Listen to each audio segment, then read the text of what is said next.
For 2 days, bikers of all ages, from all around the globe, gathered for the 115-year birthday party Harley-Davidson tossed to celebrate its rich history. We started indoors, at the Oval, for Flat Out Friday that was part spectacle and all speed. This morning, we moved to the hill to test the bikers and their machines' limits. And now we've hit the beach, a nostalgic throwback to the way they raced a century ago. Somewhere, William Harley and Arthur Davidson are marveling at their own genius of attaching a motor to a simple bike. It's time to rev the engines and go wheels up at the Harley-Davidson 115.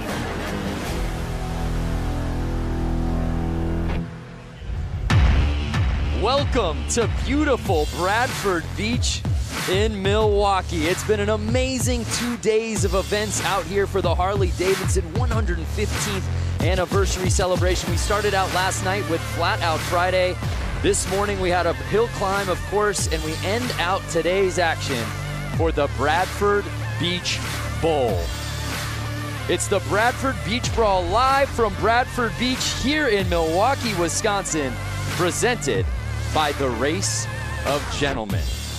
What's happening, everybody? Brandon Graham joined alongside X Games gold medalist Lance Corey, and the lovely Diana Dahlgren will be rounding out our broadcast team out there on the course. I hope y'all are ready for some racing because, Lance, we've got 6 different classes of motorcycle hitting the beach here today. It's incredible. I mean, for the fact that this hasn't been here for 110 years and we're recreating history right now, I'm mind blown. Yeah, well said. 1908 was the last time bikes hit the sand, so we are in for a treat here today. And taking a look at our menu of events: heavy, men's hooligan, men's moco, men's vintage sportsters, men's brakeless 45, the mixed TROG 45, and I know your personal favorite, Lance, the mixed Hollywood 80. You have that correct.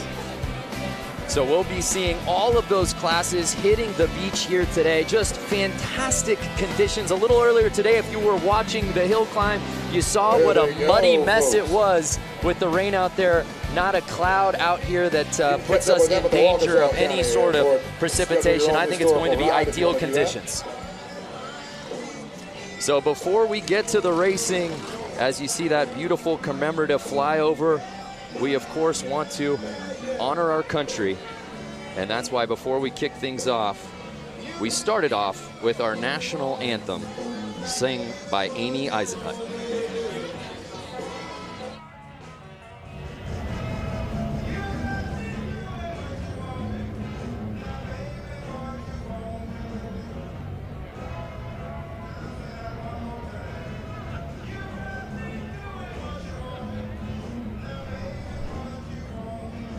All right, ladies and gentlemen, at this point, we'd like you to rise and remove your hats for our country's national anthem, sung by Amy Eisenhut.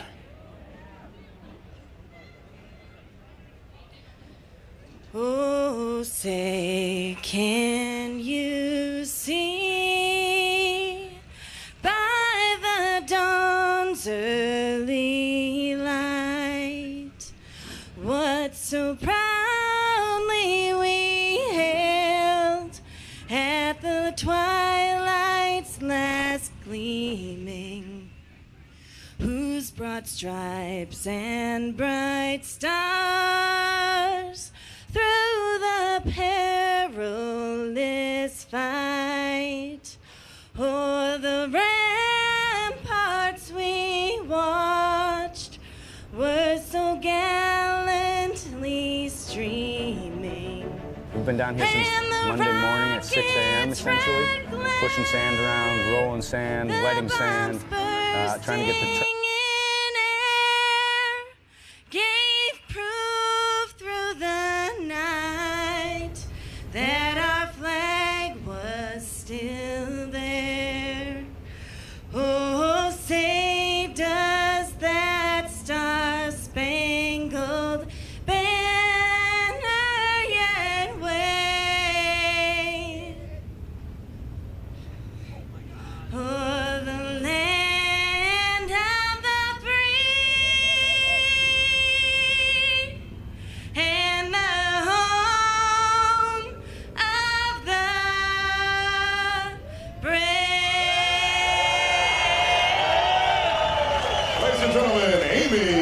Legion Hooch.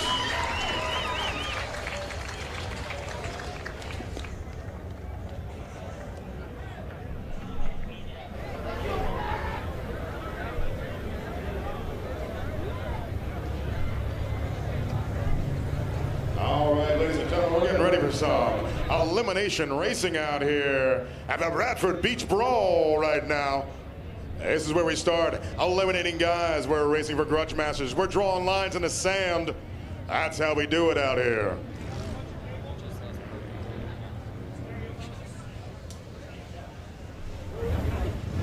All right, we're running a bunch of classes out here. We've got a TROG 45 class. We've got the Loco class. We've got the Brakeless 45 class, the Hooligan class, Vintage Sportster class, and the Hollywood 80 class. That TROG 45 class, 45 cubic inch flatheads. All right, well, we're excited to kick things off, but before we do that, let's check out a preview on the bikes we'll be seeing out here today. Let's send it down to Diana. Same as the TROG 45. Lance, Brandon, thank you guys so much. We are down on the sand. We are going to run through the 6 classes for tonight's events. First bike here on my left-hand side. Yeah, we got Matt Harris here on a vintage Sportster. He's going to show these modern Sportsters how you push an old vintage Sportster around the track. Awesome. And then we have this lovely lady here on my right. One of HD's own, Leah Orloff, in the Moco class, showing everyone how an employee puts on a good race. That's right. That's what I love about Harley-Davidson, employees only class. Then we were moving into more the vintage realm. Yeah, you got 2 great vintage bikes here. We got the Hollywood 80-inch class with the knuckle on my left and the TROG 45 class here on my right. Again, these guys are going to show you how fast these vintage bikes are, and being as old as they are, they still put out a ton of horsepower and push around the track.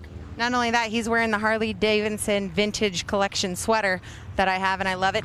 And then we have the more modern bikes. Walk us through these 2. Yeah, so we got the TROG 45 class, brakeless, and we got the Sportster Hooligan class over here on my right. That's right. We got the hooligans. Well, this is such an amazing event, so important in so many ways. Tell us a few difference between the modern and the vintage. Yeah, the thing I love about this event the most is that we're bringing together modern and vintage. It's not very often you see that happening, and it's really the vintage harkening back to our history and celebrating that. But now we have modern motorcycles, so we're going to see what those things can do out here on the track as well.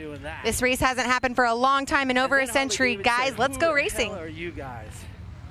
Yeah, we can't wait. Enough talking about it. Let's be about it, Lance, as our first class is ready to kick off our action here today. Man, you cannot beat this view that we have here on the beach, on the Bradford Beach. Incredible. So starting things off, we have the men's hooligan class. There you see what it makes a hooligan. And these guys really are the spirit of the whole weekend of the Harley-Davidson 115th anniversary out here, Lance. They really are. I mean, they're riding bikes. I wouldn't say they're 115 years old, but they got to be 80-plus years old. Great to see them still out there running. Yeah, so there is a look at our start list, semi 1 of 2. Ever had anybody get and the fans have absolutely invaded Bradford Beach. This is such an amazing event, completely free, and everybody has come out here, and we've seen it. We saw it at Flat Out Friday last night, and we saw it earlier today out at the Hill Climb and Little Switzerland Ski Resort, and no better way to cap off today's action than out on the beach. That is right, and we are so lucky and so happy to have this beautiful weather for the riders as well as us viewers. Yeah, there you see a great look at the beach, and that's a beautiful shot of the boat. To give you a little sense of perspective, we're actually up in the boat. That is where we're doing this broadcast from. This is about as good as it gets for a broadcast booth. That is correct. In fact, I didn't even realize it was a boat until you just pointed that out. My goodness, where have you been, Lance? I've just been enjoying the day. You really have. We're having such a good time. It was a great day. We were at the Hill Climb earlier today. Actually got in a helicopter to get over here, once-in-a-lifetime experience. And again, we can't thank you fans enough for watching online. This show is as much yours as it is ours. Tell us what you want to see, who you want us to talk to, what you want us to highlight, and where you're watching from, and we'll give you call-outs all broadcast long. This is for you. Lance is opening up Facebook right now. We're ready to rock. I'm loving how all these guys are just in vintage gear, vintage helmets, vintage sweaters, like Diana had said. It's an homage to yesteryear. And you see the flag girl getting ready. Semi 1 of 2 here in the hooligan class. Number 39 by Kevin Bass out of Prior Lake, Minnesota. 33 bike, that's Hollywood out of New Jersey. Look at him trying to start his bike back there. These old bikes, they don't have electric starts like the new ones. We'll see the hooligans out there, they'll have electric starts. These guys are kicking and kicking. They're getting tired before the race even starts. Out the 151 bike at the line, the 51 bike, 996 bike. He's having to time the engine, advance, retard. Throttle, there's two different throttles on the bike. One on the left is advancing the bike. One on the right is getting the throttle going. A lot to think about, and the race hasn't even started yet. For you fans watching at home, of all these amazing bikes these hooligans are on, which is your personal favorite? Let us know from a number plate, man. Can't go wrong with any of these, but we're ready to get it on. 51D, Harley-Davidson. We got the thumbs up. We got the flag waving. Bikes are running. And they're off. Hooligan Semi 1 officially kicks off. At number 77 by Josh Cole. These are fans. Well, these are our racer gentlemen, guys. Showing you how this beach racing's done. And they are off. Look at the lead that he's already got. Yeah, 50 building. Fresh track. It's like getting powder runs on a snowboard. These guys have been paving it for the last hour, waiting for these classes to hit the sand. It is not going to stay like that. Wait 1, 2 laps, and they are going to be fighting the sand. You hear that, ripping by? And the 50 plate is just blazing around this beach oval, Lance. It's incredible. Mind you, look at these bikes. No suspension. Shout out to the fans watching, in particular, Wesley Wills watching from the maternity room, waiting on the baby to get here. Oh my goodness, Wesley, congratulations. What better to be doing than having a kid and watching this race right now? Well, I hope, Wesley, you're enjoying that shot. And no surprise, here comes Josh Cone on that 77 bike. And the number 50 is just, he's keeping it smooth. He's on the gas on the straights. Watch when it gets straightened out. Watch him open wide. And we're already getting a lapping. 50 passing the 313. Oh, getting a little swirly out there. Looks like we got Kevin Bass stuck out there in the sandberm. I love when he just leans into it and you see the roost kind of pop off the tire. And it is right there. How awesome does that look? And that's going to do it. The 50 bike takes the checkered flag. Incredible. Now, Lance, as we said, this race hasn't happened here in the vintage class. Oh, he picked a good time to lay it down. Well, we haven't seen these bikes on this beach in 110 years. You can't practice, especially with a vintage bike on beach. How foreign was it for these guys to hit the sand for the first time with these bikes? Well, you know, they were dealing with the weather. But here's a replay. Check this out. Notice this. He slows down. Because he slows down, it's actually harder to get through the sand, and he crashes. He didn't slow down that entire race. No, it's easier to go faster on the sand than it is to slow down. When he slowed down, he let the bike go. And look at 3 of them. 1, 2, 3. They all slowed down. They all fell over, and they're all struggling getting their bike started. These are not new bikes. These bikes are older than probably most of the people watching this right now. It was full throttle the entire race, and then half the field just loses it after that checkered flag. That was awesome.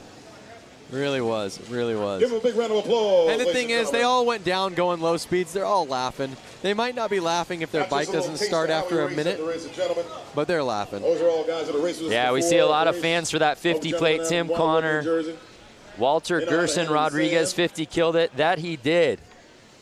Again, if you're just joining us, it's the Harley-Davidson 115th anniversary celebration. It's just a weekend full of madness out here all over the greater Milwaukee area, and we finish up our event schedule out here tonight on the beach. There's a look at it. I had to drag Lance out of the water. He was out there body surfing. I said, hey, man, we got to get to the show. That's right. No place I would rather be than the beach. Yeah, it's perfect right now. The beach and Harley's, I mean, that's just, you know, the best. Much better conditions, and I'm curious any of those fans watching right now, if they were watching earlier today, for the Harley Hill climb. A little bit different conditions than what we saw a few hours ago. It's incredible that just a few hours and maybe 20, 30 miles, and all of a sudden it's like we're in a whole different world.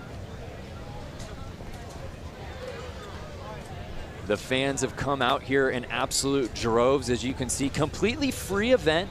There's no bad seat in the house. And it's all hands on deck to help get the bikes off the track as we await our next class.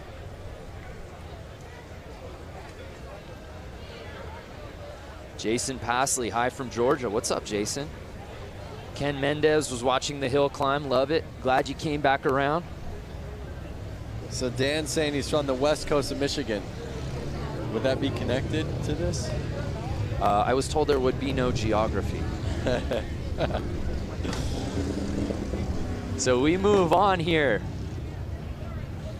at the Bradford Beach Brawl. Again, the last time bikes hit the beach, 1908. Where were you 110 years ago? I wasn't even a thought. My grandparents weren't even alive.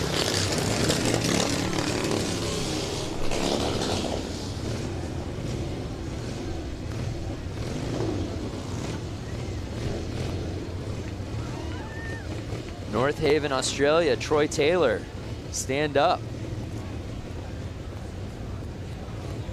It's so awesome to see all the fans out here, and then these old Harley-Davidson vehicles, I want to say. I see kind of like a milk truck. I see a old bakery truck. You know, I know we probably can't do it, or maybe it's frowned upon, but in addition to all of these incredible new bikes, like the 2019 stuff that Harley has on display, and of course the vintage bikes we're seeing out here today, as you said, the old vehicles and the old banners. I'm talking like the old Harley-Davidson race banners. That's like the ultimate memorabilia. I would love to just grab one after the broadcast when no one is looking. I'm definitely going to have to ask the right people if I could grab one of those for the shop.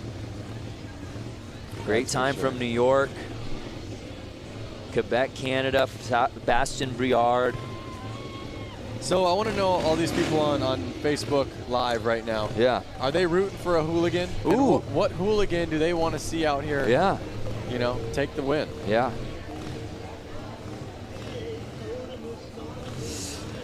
Well, we're getting really nostalgic about motorcycles, and why wouldn't you, being out here for Harley-Davidson's 115th anniversary. But some of the best bikes we've ever seen in the history of the universe have been celebrated on film. Your favorite motorcycle movie. Check this out.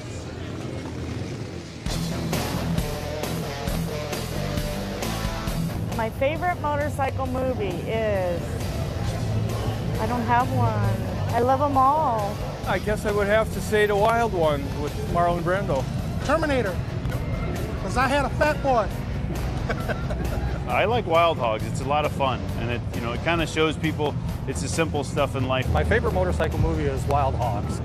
My wife and I watch that at least 3 times a year. Easy Rider. Easy Rider.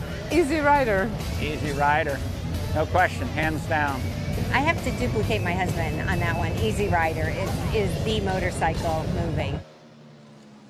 Wow, I am so glad that Easy Rider edged out Wild Hogs. What is Lance Corey's favorite motorcycle film? That's tough, man. I mean, I was born 1990, and I've watched Easy Rider. I do dig that movie. But something about watching Wild Hogs and then being able to, like, call somebody a wild hog, they're both great. It's become the ultimate adjective, that's for sure. All right, so we have vintage Sportster class lining up. Is that correct? It looks that way. Let's take a closer look at some of these bikes. Any of our fans watching out here today have got a vintage Sportster of their own? And if so, give us the stats. Actually, I'm getting word that this is brakeless 45. Oh, the brakeless 45. Yes. There will be no slowing down in this race. No. But you don't want to slow down. You want to stay on the gas. Then you stay above the sand, and you don't end up crashing. Oh, speaking of motorcycle movies, there you see our brakeless 45 contenders. I was actually going to bring this one up, that Amon Sharma Terminator. Terminator. Absolutely. Yes. When he jumps like a fat boy softail off like into the yeah, wash. incredibly realistic. So here's a look at our rules for the men's brakeless 45s. Pretty simple. Bikes out here on display. Anybody out there watching got a brakeless of their own?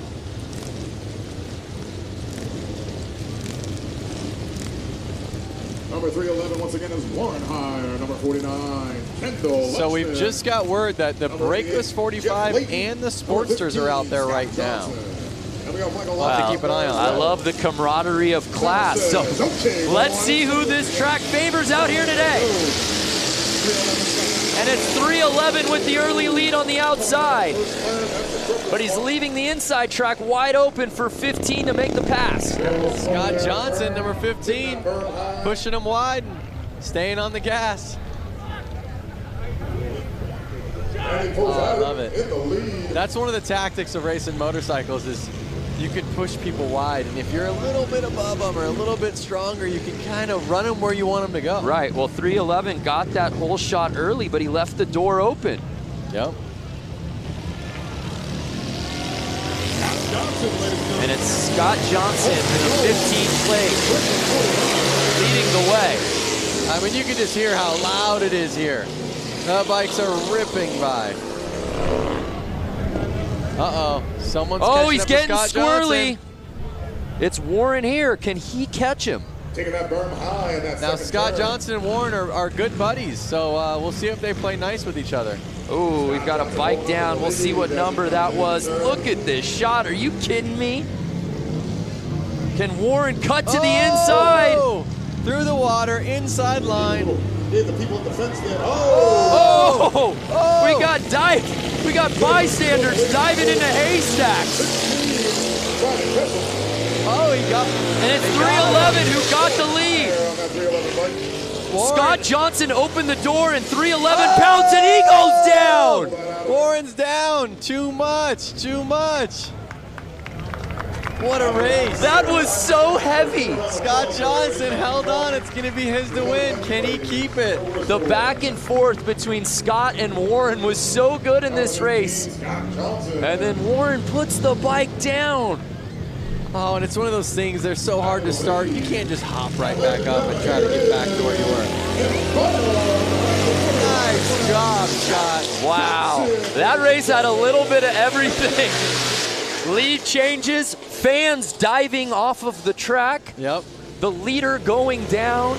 Well, you know, it's one thing, everyone can ride fast, but can you keep the bike on two wheels? If you can't, then riding fast is doing no good. Utter and complete recklessness. Scott Johnson taking the win.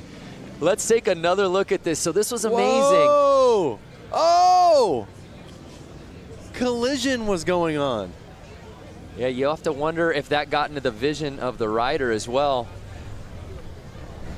And as we take a look, yeah, and this is where Warren just goes uphill, and Scott Johnson says, sweep. Just like I said earlier on in the race, as soon as it gets rutted up, it's going to be a lot harder for these guys to handle the bike. Lap one was like riding a powder run on a snowboard. Oh my gosh, that was crazy. Fans at home, what do you think? Oh, wow. They're actually going to tow this bike off the track, I think. Yep. Oh, poor Warren. Guys, like I was leading this race. Now I need a quad to get me off the track. It was mine to win. Ruby Bender, fun to watch. You can say that again. Again, if you're just joining us, thank you so much. It's the Harley-Davidson 115th anniversary celebration, the Bradford Beach Brawl. Brandon Graham alongside Lance Corey and, of course, Diana Dahlgren down on the course. Diana's got better access than anybody, that's for sure. That is true. John Meyer, sign me up. Right, folks, we're gonna keep the excitement Get on over, right bud. here. As soon as I wouldn't mind being in one of those boats. Yeah, you're kind of a yacht guy. I would definitely be in that yacht. Yeah. Kind of a prestige worldwide. Wide. So we're getting ready for our next class, and hopefully it lives up to the hype. What we've seen so far has been some great racing. Josh Jones, I think this should be every weekend event all across America. Josh, we're there too. Hey, for more on the course, let's head down to Diana. What's going on, Di? Hey guys, you know what? I'm just on this massive water truck. We're gonna go do a little maintenance right now, and we're also gonna steamroll behind the water truck. We're gonna get this course nice and flat for the next set of races. Guys, it's gonna be good. Wow, so we're gonna have another race where a guy out front gets the perfect track.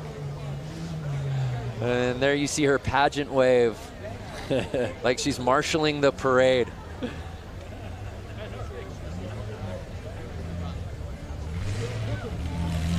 So again, obviously, as we said, no one has raced on this track since 1908, but let's take a look at how we got here.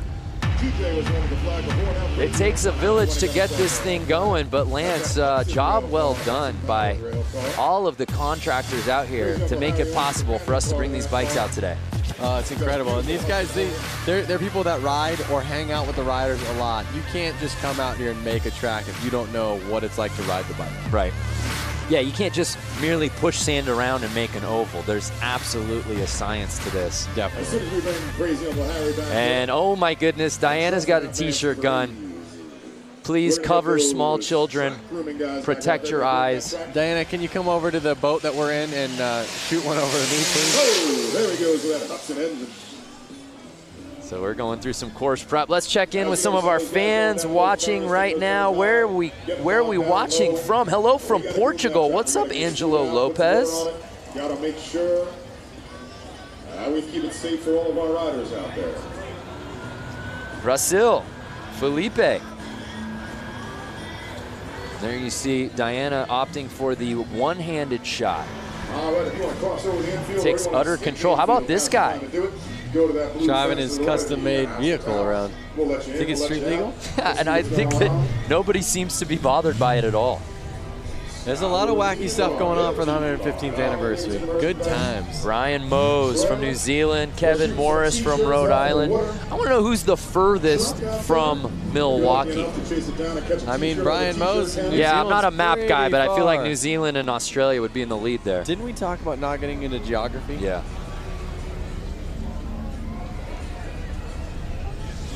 Well, Diana has been very busy this week. She's got her hands full. She actually was out at the Harley-Davidson Museum a little earlier this week. 115 years ago, two friends, William and Arthur, came together to create Harley-Davidson. We are going to show you a little bit of the history, culture, and most importantly, the bikes here at the Harley-Davidson Museum.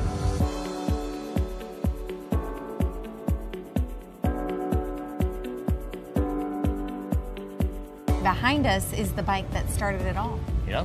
Which is gorgeous. The oldest Harley-Davidson in existence.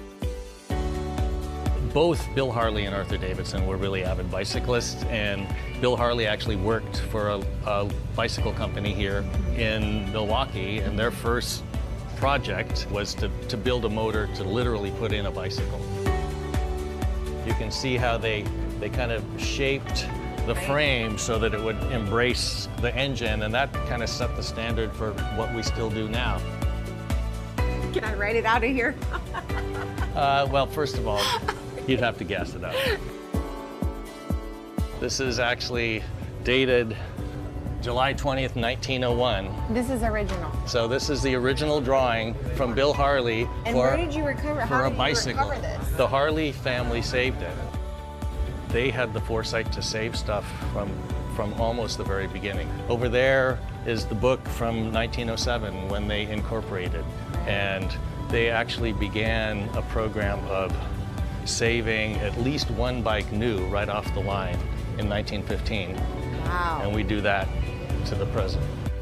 When we were back there, you know, you look and this looks like a whole motorcycle. Right. And as you walk in. Wow, I didn't even notice that till now.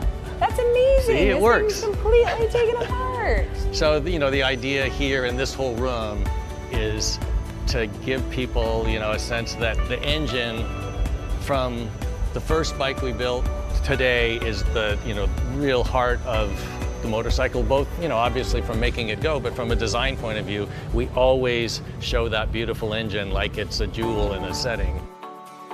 We want to give people a sense of, you know, how these things work, and we make it interesting.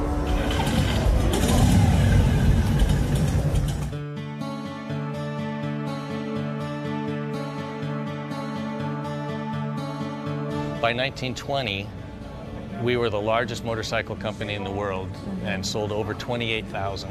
In those early decades, there were dozens, we think as many as 60 different American motorcycle companies.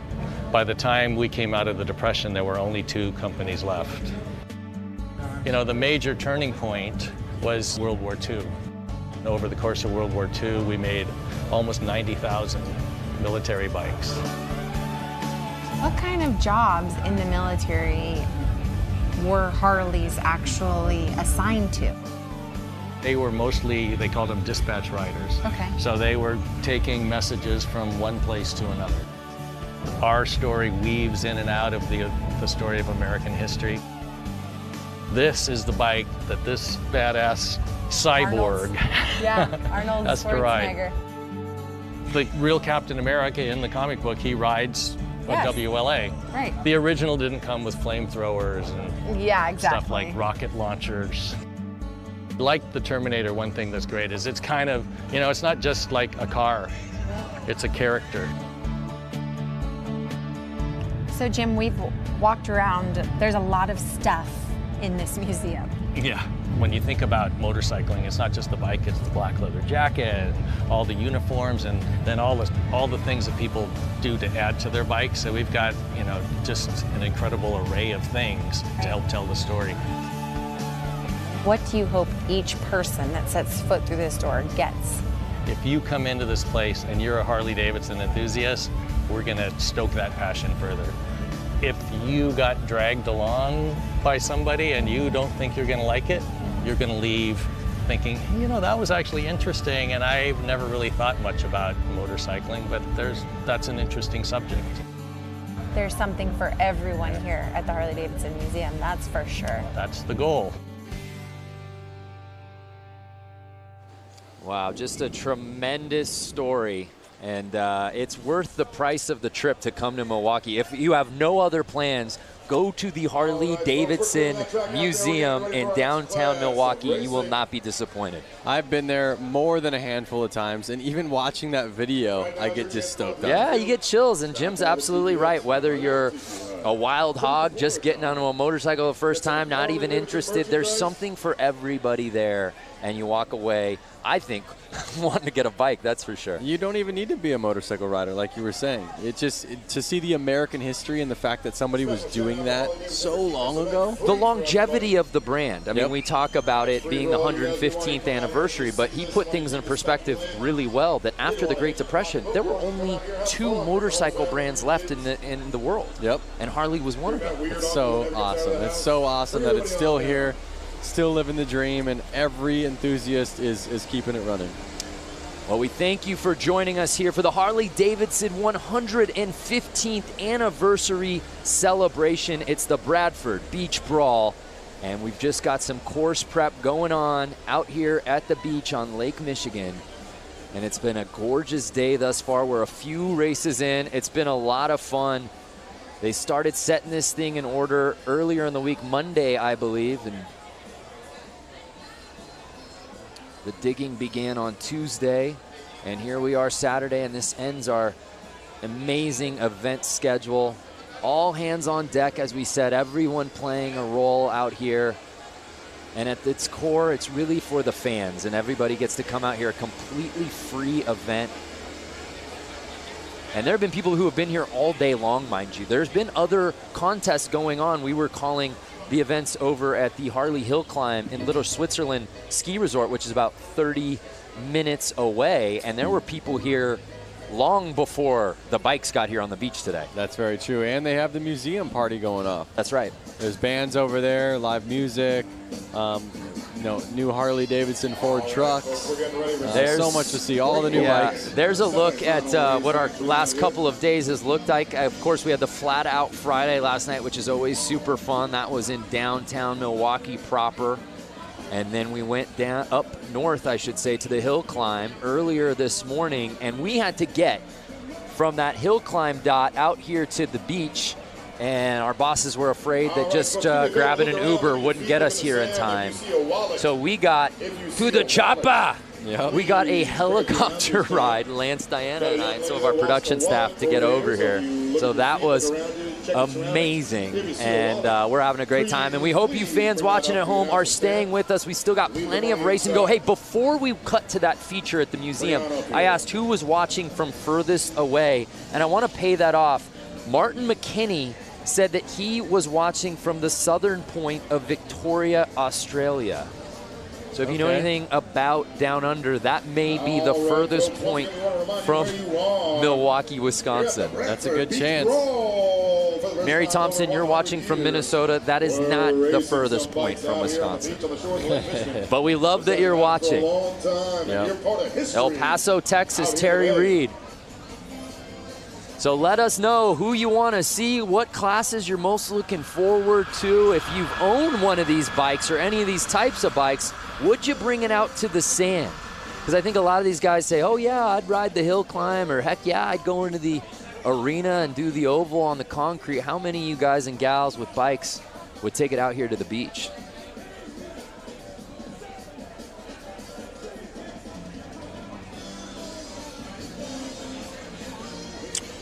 Well, let's head back down to Diana, who's fresh off her free ride. I guess you hitched a ride to get onto that water truck. How you feeling now back on land?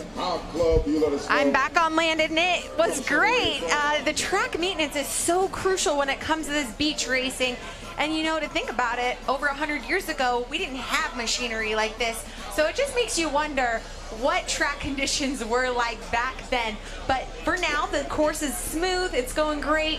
And I will tell you, these are the greatest fans in America right now, near and far in Milwaukee for the 115th anniversary Bradford Beach. This is the spot to be, guys.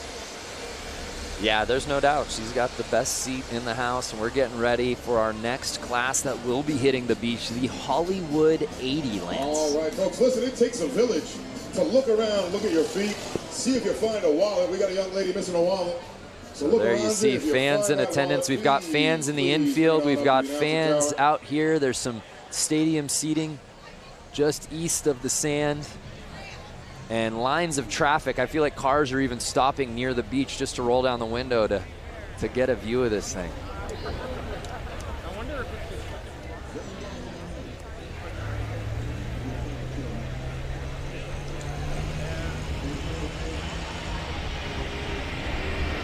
Heaps of fellas watching from Western Australia. All right, Leon. I have to think, Brando, I have a couple Harley-Davidsons of my own. 2018 Lowrider. Okay. I have a 2013 Street Bob. Okay. 1992 FXR. Okay. And a 1957 Panhead. That's more than a couple. And a couple more little ones. I got a little Harley Shortster. But I was just talking about the big bikes. I have to say that if I were to go out there... Which of the stable would you bring out here to the sand? I would bring the 2018 Lowrider. Okay. FXR, well, first of all, let's start with the oldest. Panhead is amazing. Hardest one to ride. It's got suicide shift, rigid frame. It would be a little tough. It's a little raked out, not the right bike to be riding in the sand. Then my FXR, I would probably kind of choose that one, but if I crashed it, they don't make any of those parts really anymore. So I kind of want to keep that one nice. Right. Then I have my Street Bob, great bike, love it. But it's kind of lifted, it's set up a little bit more aggressive. My 2018 still has the stock suspension on it because it's great. It's the lightest of those bikes. It's going to handle the best. So I would put my money on bringing my 2018 Lowrider out here. Yep. Well, maybe for the HD 120th anniversary celebration, we can get Lance Corey not only in the booth, but out on the sand. Yep. And by the time that rolls around, that 2018, that'll be a forgotten memory, that bike for you. Yep. I'm curious, anyone watching this, any of you guys have one of those bikes that I mentioned? Do you have a 2013 Street Bob? Do you have a 2018 Lowrider or an FXR or a Panhead? Just want to know, what you guys are riding. Yeah, what do you got? Not only what do you got, what do you have in the stable, but are you willing to bring it out here to the beach. That's a commitment. Kevin L. Morris says he's got the new Softail lowrider. So, would you bring it out, Kevin? That's the question. Would you bring it? How's it set up? Could it handle the sand? But this is the thing. You don't know until you get out here. You don't. It's too conceptual, I think, for a lot of these classes when, hey, Harley-Davidson says, hey, we're hitting the beach for this race. Oh, amazing. Which bike am I going to use? Is my bike even going to hold up? Yep. Jeremy Pike has a 2001 Dyna T-Sport. They don't make those anymore. Yeah, see, now that's what you gotta, that's the risk involved. There's probably a lot of nice parts on that. It would be a rad bike to ride to Milwaukee on, and I don't know where you're from, Jeremy, but would you ride here and then take off your bags and get on the track and rip a couple laps with Rusty Butcher? If you're the proud owner of the Channel 12 news van, my guess is going to be you probably work for Channel 12. You got to move that van. It's in the way of our water. Stefan says, I got a 2013 Street Bob. I don't think I'd take it in the sand. There it is.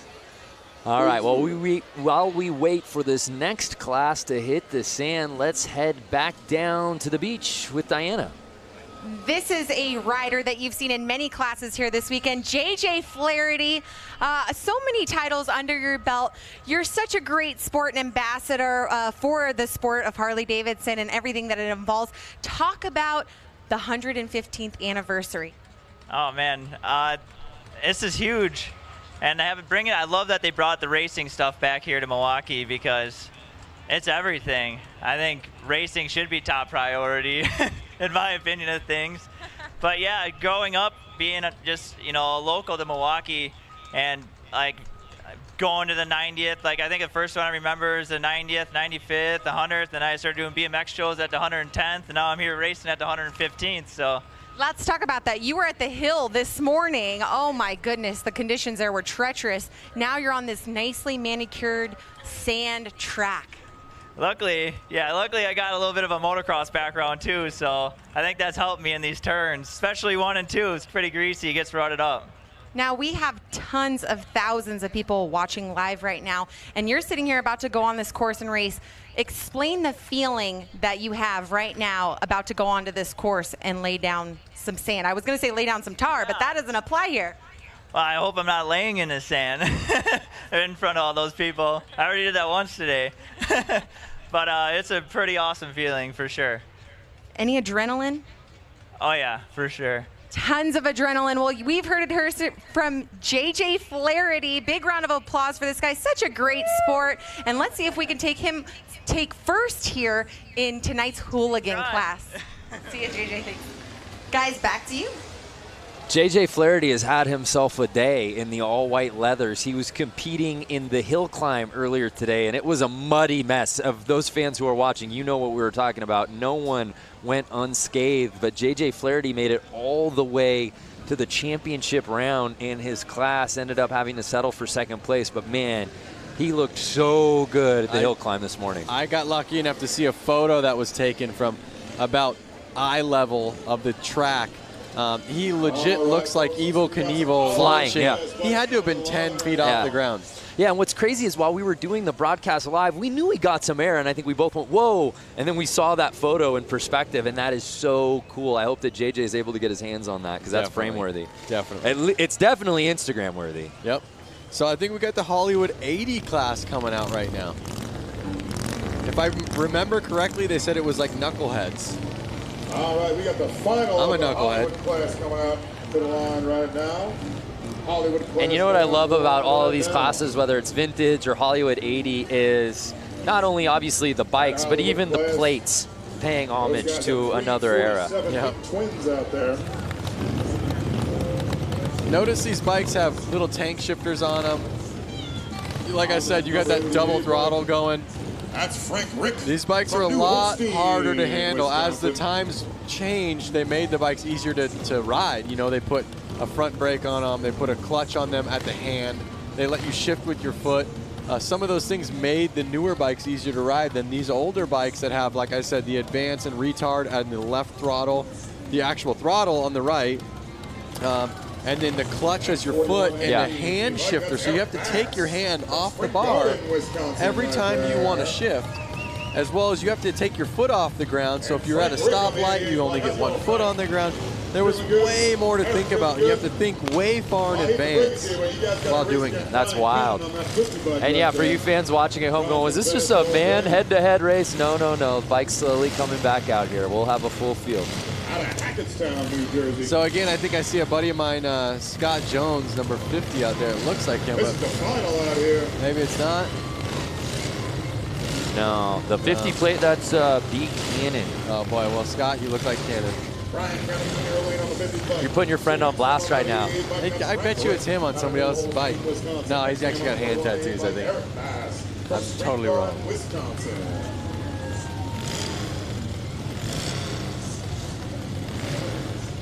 Daryl Jewell, back in 73 and 74, we drag race on the beach at night, had a 73 Sportster. All right, Daryl.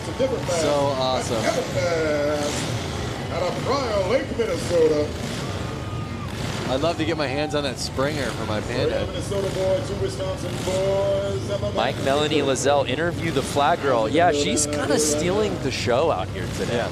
Notice how she kind of like waves it, waves it, waves it, waves it, and they don't go until she does a big jump, and I believe hits the ground. Yeah, see, waving, wave. Making sure they're all ready. Wave, jump, wave, and the jump. Yep. And they're off. And it looks like the 50 plate building that huge lead. He is not messing around. And again, look at fresh tracks. They're making the ruts. They're not taking ruts, they're making the ruts. On the gas, waves coming in. Taking no prisoners out there right now. And it's more of the same from Cannon out here today. So awesome. Look at him. He's getting the weight on the rear end, which is basically getting the front tire off of the ground. It doesn't look like it, but the weight is completely off of that front tire, which is making the bike get through that sand way easier than you would imagine. It's still hard, but a lot easier than if you didn't. Well, no, I see what you're saying. Brian Cannon making it look like a Saturday stroll. Look at the lead he's built. He is definitely out front. He's got almost a 4-second lead. You can hear these bikes through our microphones just ripping.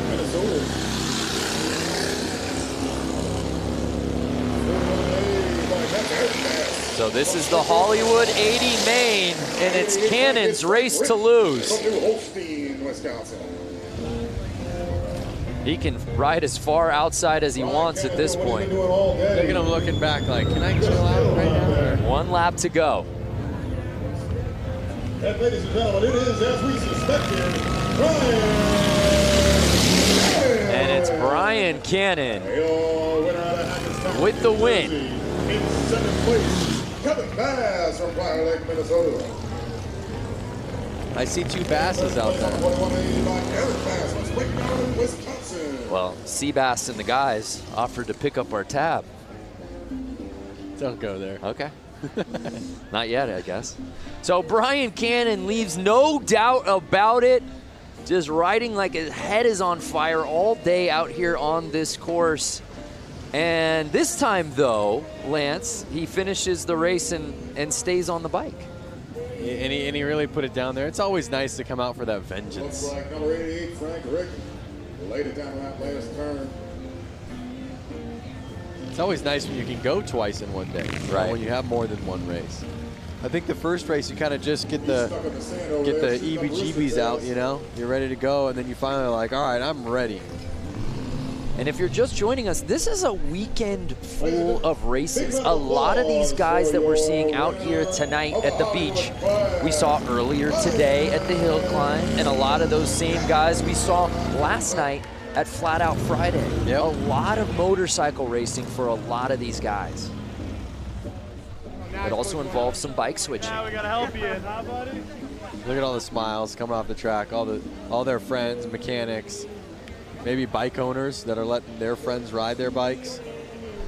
Well, JJ Flaherty, who Diana Dahlgren was interviewing earlier, actually lost to a rider whose bike malfunctioned right before the start of the race and had to borrow a friend's bike literally 30 seconds before the start. Maybe that was his trick tactic.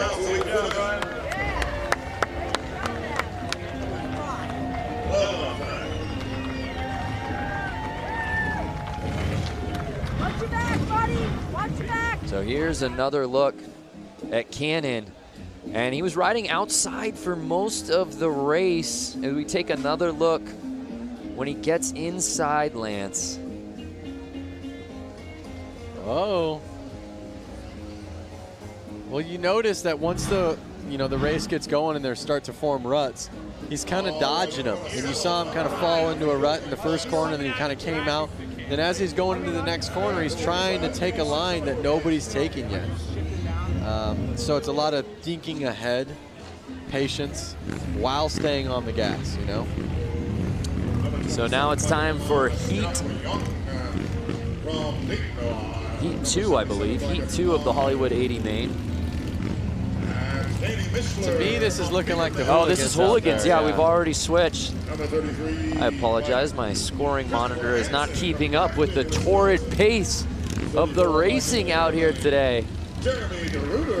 And there we take a look at our start list. Semi 1 of 2 for the Hooligans. Lance, you know a lot of these guys pretty well. I do know a lot of the guys. A lot of these names right now that I'm seeing aren't as much California kids, so I'm not sure if I know this class that well. I myself from LA know a lot of the guys from the Hooligan series that are from Southern California.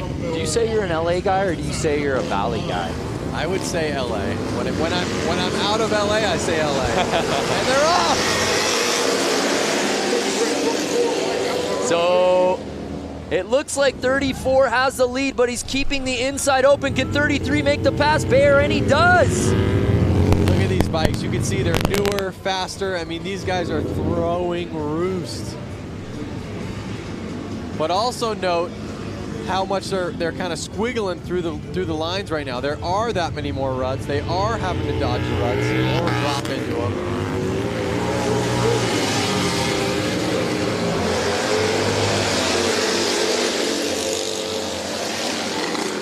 So now it's Hansen, 33. Can he hold on? Right behind him, 77, Mishler. He's building quite a lead here with 2 laps to go. Notice how when they're going down the straight, they lean back, and when they go into the corner, they actually kind of lean forward up on the front of the gas tank. It's kind of because they need the front end a little bit to steer. That's the stance. See how he's on the front? He's not on the back of his seat. It's final lap. Can Hansen hold on? Now he's on the back of his seat. Yeah. You see that transition? He's pulling tear-offs out there, which means he's getting roosted. Or throwing dirt up off his front tire. He probably doesn't have a front fender. And here comes the checkered. It's Hansen taking this semi.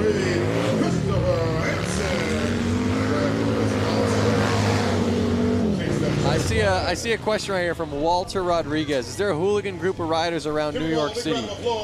There's a group of guys that have ridden the hooligan class. They're called the East Coastin' Crew.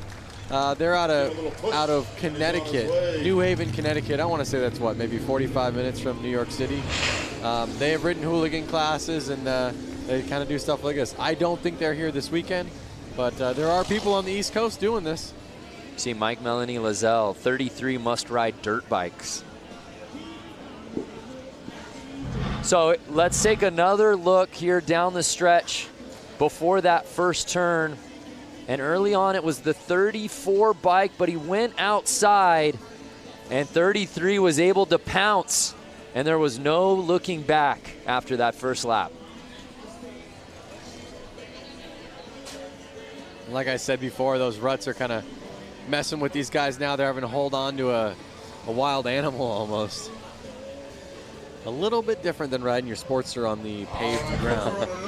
I will say. So we've still got another semifinal in this hooligan class. I think I see a couple of the crowd favorites heading out to the track right now. So who will join Hansen and the boys who qualified out of that first semi. Number 35, Dave Kilkenny from Waukesha, Wisconsin, comes to the line. It's great too, Lance, because there is such a huge contingency of Midwest riders, particularly Wisconsin riders. We've seen it across all platforms out here the last 2 days. Yeah. And there's our guy, JJ Flaherty. Going from flat tracking in a little arena on concrete. Yep. Launching his Harley like Evel Knievel up a mountain. And now he's here on the beach, riding in the sand. And I believe through every single race, the promoters have made them wash their bikes so they don't transfer the sand to Makes the concrete, sense. the dirt to the sand, vice versa. I think it's kind of a rule by the city, as well as keep the tracks clean. Here's the real star of the night, Flat Girl, and they're off. Oh, and Flaherty gets into a little bit of a scuffle.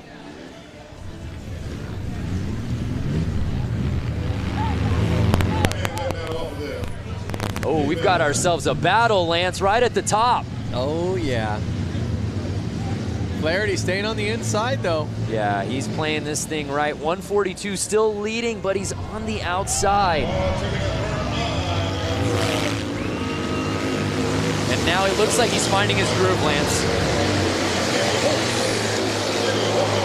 Diana, what are you seeing down there on the course in this race? You know, I've talked to a lot of riders, and some of them were talking about taking that outside line, relying on that outer bank, but JJ Flaherty early on in this race was taking that inside line, saved him some time. Might be an all-out battle. A lot of these guys, are they used to the weight? Lance, you could probably attest to this. What kind of weight are they facing when they go into that turn on the inner line?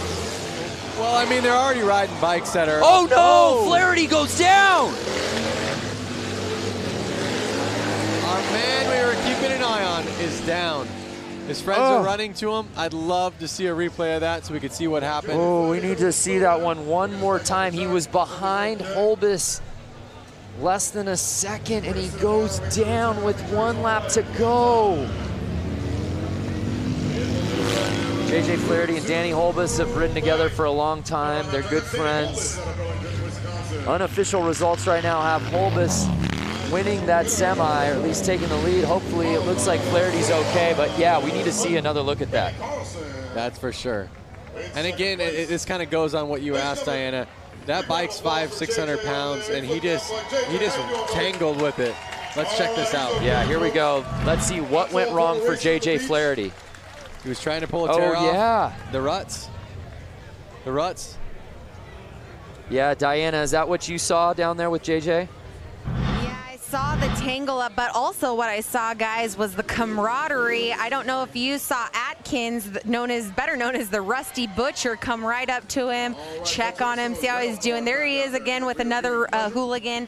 That's the love and camaraderie we have here in Harley-Davidson and flat track racing. Yeah, well said, Diana, especially in this hooligan class. So many of these guys are friends. What started out as just friends riding together, gaining notoriety, and it's evolved into something so much bigger than that, and they're all out here today. Really what happened out there was, he was trying to grab his tear off because he was coming from the back. He probably had dirt all over his goggles. He was a little too focused on that, and you saw he was kind of in a shady area, which I want to touch in a little bit. He didn't see those ruts that we've been talking about since we started this. He cross-rutted. Front tire was in a different rut than the back rut, and that basically crossed him up, threw him right off the bike. That's a really good point as we take another look. Going at the goggles, not paying attention. Yeah. Cross ruts. Just takes one hand off and completely loses control. And that's such a bummer because he was right behind Holbus, and he ends up with a DNF, and then the riders behind him settling for that DNF. And it's Holbus that takes the win there. Notice the fans in the infield, so stoked just to kind of handshake and all smiles on their faces, happy he's up walking around. But you bring up a great point about the shadows. When these guys got out here, the sun was shining throughout the entire course. Now as we're getting a little later into the day, and it's 6:05 p.m. here local time, the sun's slowly starting to come down, and really dare we say, half this track is now in shadow. It's tough. It really makes it hard in the shadows, and it makes it hard. You don't know what goggles to wear or lens to wear. You want to wear something for the sun, then all of a sudden you're in the shade and you can barely see. Or if you wear something for the shade, you pop out into the sun and you're blinded. So it's a tough one for sure. Not saying it's impossible. Obviously they're out there doing it and kicking butt, but it puts some confusion.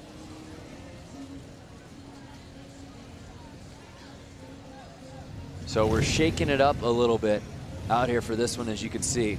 One of these things is not like the other. Again, fans watching from home, where are y'all watching? Who you got in this one, 4 wheels or 2? I'll tell you what, it's also a battle of gears. Look at how much he is steering that thing, just on a left, right, just to keep it going straight. It's already turning around with the look back. So you can imagine with how much he's having to correct those steering wheels, how much a motorcycle is having to do it. John Holt watching from Tucson. What's happening? Paul Gorbett from the UK. Oh, and the bike makes the pass on the car. He's getting a good lead. He's got about 2-3 car lengths, but that car is hauling butt into the corner. You gotta get yourself a Harley-Davidson motorcycle, son. Can this car somehow make its way to the inside for a pass? 151 not giving him an inch. The man in the car's got a cup holder, a drink. He's just hanging out. Look at that, thumbs up, good times, positive vibes. That's all it's been here all weekend long. Good vibes across every race. Christopher Pinnicky watching from Des Moines, Iowa.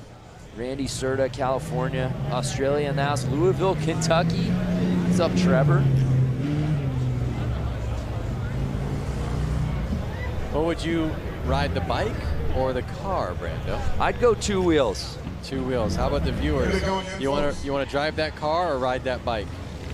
I want to drive the car, but something about getting a motorcycle on the beach feels like a once-in-a-lifetime opportunity.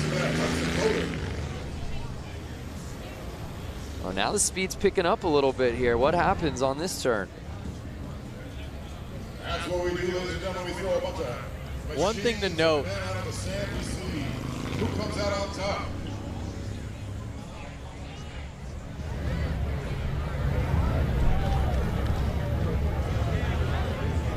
Well, as we continue on with this race, it's Baywatch out here on the beach. Let's go to our own lifeguard, Diana Dahlgren. Oh, that was clever. Okay, so yes, I'm the personal lifeguard here for the Bradford Beach 115th Harley-Davidson anniversary beach brawl, I guess. But anyways, they are about to start track maintenance. Now, I'm up here to show you guys the feel. We are literally feet away from the beach. I mean, the water is rushing up right here as the cats go on to do their track maintenance. Pretty amazing. We want to know where you guys are watching from. If you're on Facebook Live, leave a comment. Let us know where you're watching from. Maybe you're on a beach. Maybe you're in the desert. I don't know. We'll find out. All we need is Hasselhoff and some slow motion running, and we can make this thing happen. Oh, yes. So Diana, she's all over. Let us know, fans at home, where you're watching. And if there's a particular rider or something that you want to see, let us know, and Diana will hunt it down. So much going on out here in Milwaukee. There's a beautiful look at the Bradford Beach Brawl. For more on the beach and these bikes, check it out. Make it a little safer for our guys out there. We've been down here since Monday morning at 6 a.m. essentially, pushing sand around, rolling sand, wetting sand, trying to get the track as tightly packed as we can. Sand is unpredictable. If you're used to riding on cement or a packed track, it's get a little loose out there. Generally, beach races are done on tide-packed coastal beaches, and quickly realized it was 5 feet of sugar-based sand, which is anything but ideal. It's got the consistency of flour, so if you ever thought about trying to run through a big deal of flour, how hard that would be, well, that's about what it is to control a bike through that. It changes constantly, The spot you were just in last lap, you go around, it's going to be completely different the next lap. You can't be scared of it. You got to just like hold the throttle back and rip through it. And you know, you see a big sand pile, you're not going to slow down and go over it. You got to just fly through it. It wears you out really quick. I've never rode on anything like it in my life. Very cool. It's going to be guys that stall out, and there's going to be guys that fall over. It's a lot of fun. It's, you know, a lot of oohs and ahs. Hopefully only thrills and no spills. The one thing I love about this race and this whole idea is it's a mix of modern and vintage. This is 1989 XL 1200 Sportster, and it hooks up and hauls ass. This is a 1929 Harley DL. This is the Godfather. A lot of times you have the two separated, and we're bringing them both together. Vintage to really celebrate our history and harken back to our roots, and modern to show what our modern motorcycles are capable of out on the beach. Being able to come down here and ride Bradford Beach is a once-in-a-lifetime experience. It's a fun place. I think everybody will get real close and get to see, probably get some sand in their hair maybe, and have some fun. We're here in Milwaukee celebrating Harley-Davidson's 115th anniversary and our history. These guys have an opportunity to create history. Everybody sticks together. If you need a tool, if you need a helping hand, if you tip your bike over, they'll be there to help you pick it up. Well said. Really neat to see the variety of bike, the variety of rider out here today. Again, we love hearing from you fans. William Hugelmeyer, let's get a closer look at the running gear these guys are using. Hopefully Diana can hear that. Maybe she and her personal camera she brought out here can give us a little bit of a closer look at what's going on down at the starting line. Make sure we keep our guys safe. Make sure we keep you safe. People are watching from all over. Wichita, Kansas, New York City. Thunder. You can't hear me? Hey, there we are, Diana. Hey, guys, yeah. Oh, we're losing you. We're losing you, Diana. I don't know what cell service she has, but she's not coming through. So if you got a kid who's a skateboarder, get off to the rail, we'll be passing out some. I love that one bike. I can't recall the model he said it was. He called it the Godfather from 1929, Lance. I know. I was thinking to myself, wow, in like 10 years, that bike's going to be 100 years old. And he's out here riding it in sand. That thing would be up on my mantle at my house. Brad Talbot watching just across the lake in Michigan. Brad, wave to us so we know that you're watching. Kenneth Kramer, Kansas City. Mick McNasty, I hope that's your given name, Glasgow, Scotland. Just a wonderful day for racing, and I can't think of a better way to sort of cap off the weekend festivities of the racing than being out here on the beach. You see the sand maintenance going down right now. One interesting note that we heard in that feature was one of the riders talking about the consistency of the sand, and what he likened it to was flour. I heard that, and I was like, that's pretty good. But you know what? I've ridden on beach sand a ton in my life with sand tires, right, stuff like that. But I've never ridden on lake sand. And he made a point that it is different. A different type of consistency. Maybe Diana's down there right now. Can you tell a difference between that sand and you know, sand you'd see at the beach? Yeah, I guess this is like sand you would see at the beach. But I found her. And what is your? Very nice to meet you, Zaria. So we are out here. We're hanging on the infield of the Bradford Beach Brawl. How's it going out here so far? Well, that's amazing. Well, guys, we are going to be the Bradford Beach Brawl. Guys, we're going to let you take. Oh, Diana, I'm so sorry that interview, we were having sound issues, but honestly, the real MVP was the guy eating a hot dog right behind you in shot. That was incredible. Don't worry, Diana. We all got photos up here in the booth. Diana, we didn't hear you, but that was still the most entertaining interview we've seen all day. Let's see what the people Oh, my on God. Facebook Please think get about that on Instagram. And tell me fans at home watching on Facebook just saw the hot dog guy. Gotta love that hot dog. Jeff Lance, read me some of the quotes, please. The guy behind her cramming his face. Look at the mate feeding his face. Oh, that was too good. Holy cow. We can all go home. Oh, no, we still got more racing to go. Holy cow. So there you see course maintenance. Oh, we'll never be the same. Tell me you got a photo of that for us to post, please. I got a photo of that, and I'm putting it up right now. Again, if you are in the greater Milwaukee area, if you are in Wisconsin, if you are Lake Michigan adjacent and you're not here, you're blowing it. Figure out how to get out here. We've still got more races to go. There's music going on.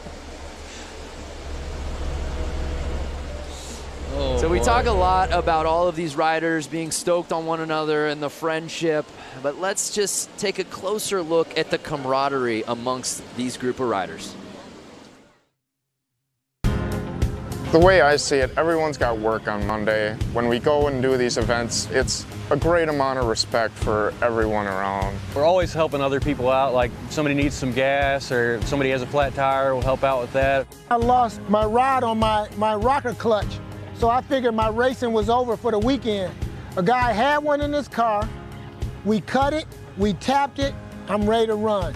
This is family. Everybody sticks together. If you need a tool, if you need a helping hand, if you tip your bike over, they'll be there to help you pick it up. Like my buddy Nick helped me build the motor, and I wouldn't have been able to build the motor, nor would I have been able to afford a real bike builder to build the motor. So to have friends that like figure it out, and we all figure it out together and help each other out to do it, it's great. It's tough enough to get through this world, and everybody needs a helping hand. We've all kind of been down on our luck sometimes and needed somebody there to lift us up. Lost the phone, and the family got together, the TROG family, and then we found the phone. Found the phone in the track. Absolutely. If a guy could help you win and he's racing against you, he'll do that. I mean, I'd help any of my competitors beat me.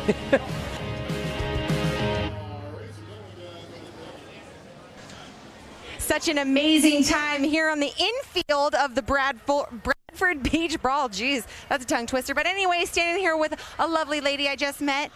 Let us know what your name is. I'm Barbara Rayborn. Barbara, where did you ride in from? We came in from Springfield, Louisiana. And how long was that ride? Well, considering the fact that we went from Springfield to North Carolina, Tennessee, and then here, it was a few days. Wow, who else here came all the way up to Milwaukee for the 115th anniversary? Who else rode here a couple days? Can we hear you scream? I hear some screamers. There we go. I hear some people screaming. There we go. Okay, so it was a safe journey, thank goodness. What'd you guys ride in on? Well, we actually own a Harley Ultra Classic. Her name is Sister Jade. She's green, 2016. Whoop, whoop. And then our other friend has a Harley Chopper, and it's a classic from early in the 2000s. So wonderful. What has been your favorite part about this weekend's celebration? Oh, wow, that's so difficult to say because the hill climb this morning was amazing. I used to ride dirt bikes in my younger years, but we really enjoyed the hill climb this morning. I tell you what, Suburban Harley and our Harley, the Iron Harley, look, those places had some amazing parties yesterday. We really had a ball. Wonderful. Well, everyone out here is having a great time. We're in the infield. If you guys haven't experienced infield yet, come on in here. Loads of activities happening. Thank you so much for talking. Very nice to meet you guys. Back up to you. Yeah, I love it. This whole weekend, I don't care where you are. If you're outside the hotel, you're walking to a restaurant, last night at Flat Out Friday out here at the beach, or hill climb earlier today. So many people like that lovely lady that Diana was speaking with, just people who rode in here. You and I were commenting and marveling at all the different license plates we were seeing on the Harleys. We saw bikes from Mexico yesterday. I want to kind of go back to Facebook Live right now. We're getting comment after comment. Like Lucas said, the weekend will not be complete if the hot dog guy doesn't get an interview. Where is the Harley-Davidson hot dog man? He's now an HD ambassador. This is incredible. Hot dog, Harley-Davidson, it just makes too much sense. So Diana, if you're listening go right find now. the hot dog guy. We sent you photos. We texted them to you. You didn't even realize he was behind you. Go find this man, Diana. Or someone from Harley watching this right now, please get in contact with him. Bring him to the booth. So as we continue the maintenance of the beach, we want to just learn a little bit more about our riders today. So we, of course, asked them the $1 million question. And, of course, the fans who made it out. When did you first start riding?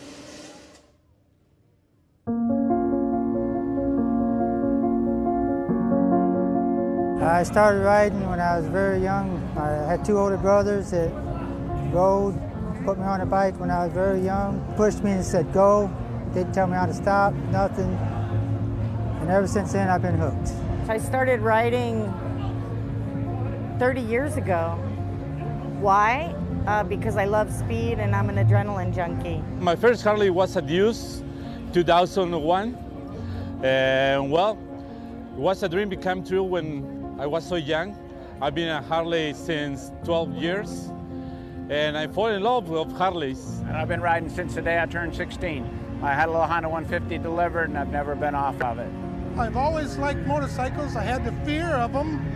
And my wife says, why don't you take a class and see if you like it? That's all it took, 1995. I didn't ride as an adult until I was about 40.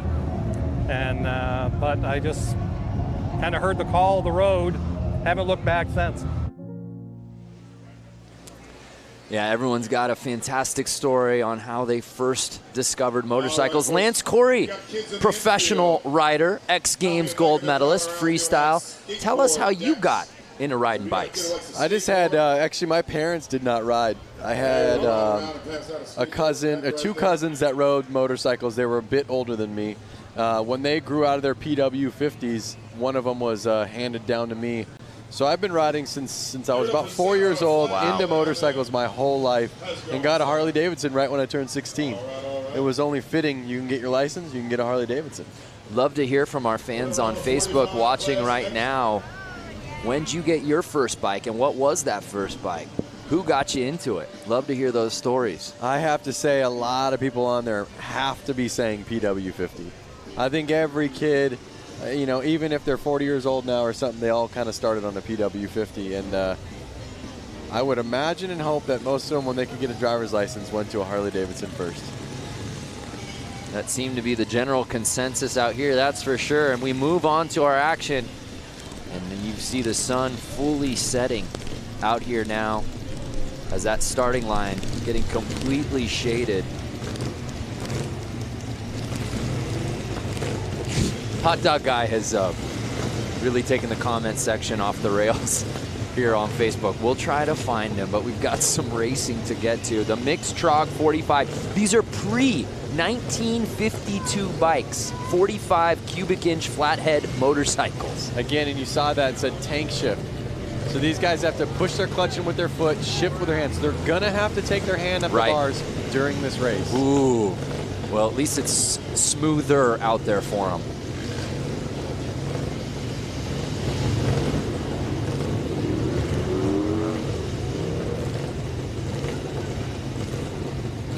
There's a flat girl that a lot of the viewers on Facebook are.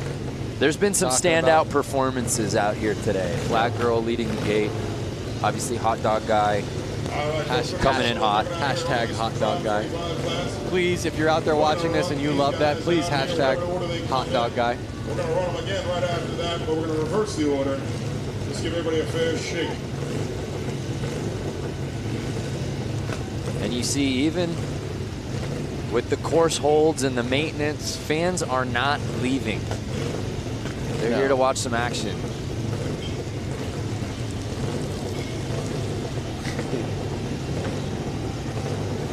Hey, Michelle Havens-Moore just bought my first Harley last week. Congratulations, Michelle. You'll never be the same. So awesome.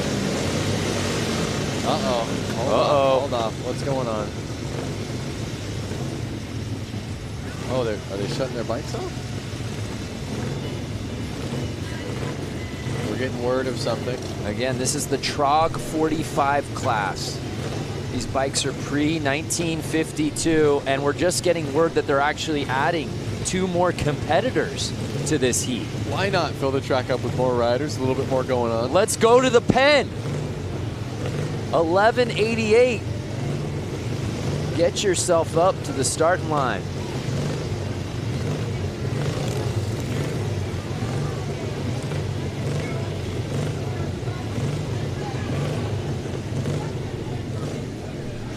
And here comes the 313. Remember, this is the bike, I believe, from 1929, Lance. So awesome. The godfather of them all. Look at how clean the paint job is on it. Amazing. This does not look like a bike he should be out there scrambling. And the with fact his that he's tubes. scrambling out here on the sand with this bike that's All right, ladies and gentlemen. 90 years old is just remarkable. How's my dude number 77 with a ciggy in his mouth? At 151, bike. That's Aaron Kaufman out of Gravelberry. All right, we've got a complete heat. Daniel D'Souza, Ocean, New Jersey. Let's get it on. Look at him getting roosted in the back of the gate. They're off. 51G, Harley-Davidson. That roost does not feel good. You ever been sandblasted? Never. It takes paint off of stuff. So it's 69 getting the hole shot. Does he leave the inside open though? He does, and it looks like the 77 bike takes the lead on lap 1.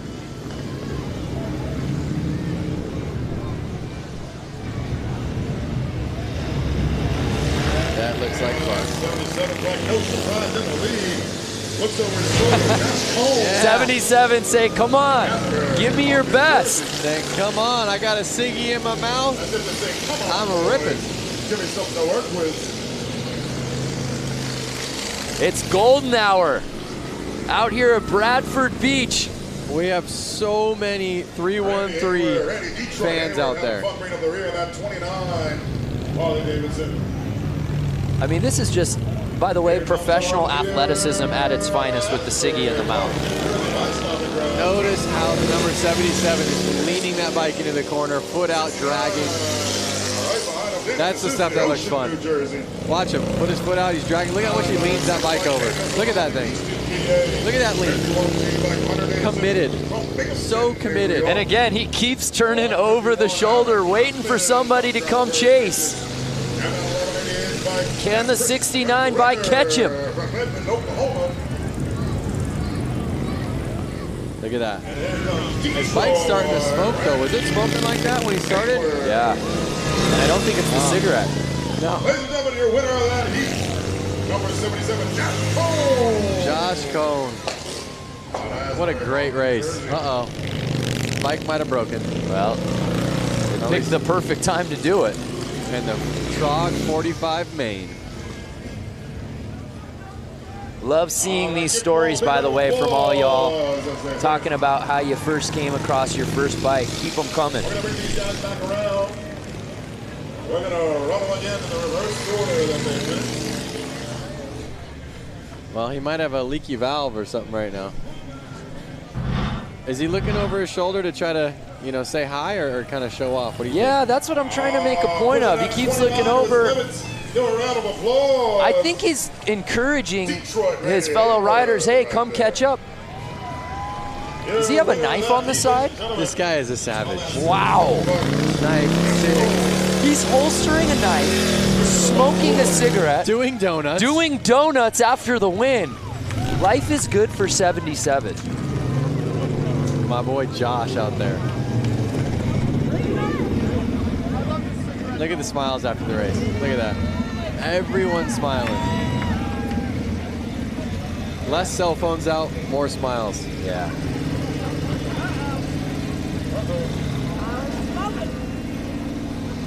That is racing at its very core right there. Well, let's head down to Diana. Diana, what you got? You know, we give the people what they want around here. Yes! You were saying on Facebook Live that tons of people were saying, who's the guy in the background eating the hot dog?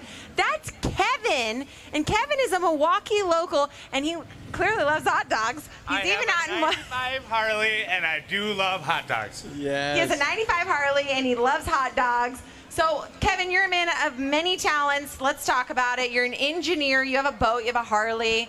What else is on your bucket list? The 120th, I think that's going to be better. We're going to have faster racers here, and Milwaukee is going to be having a world championship with the Bucks.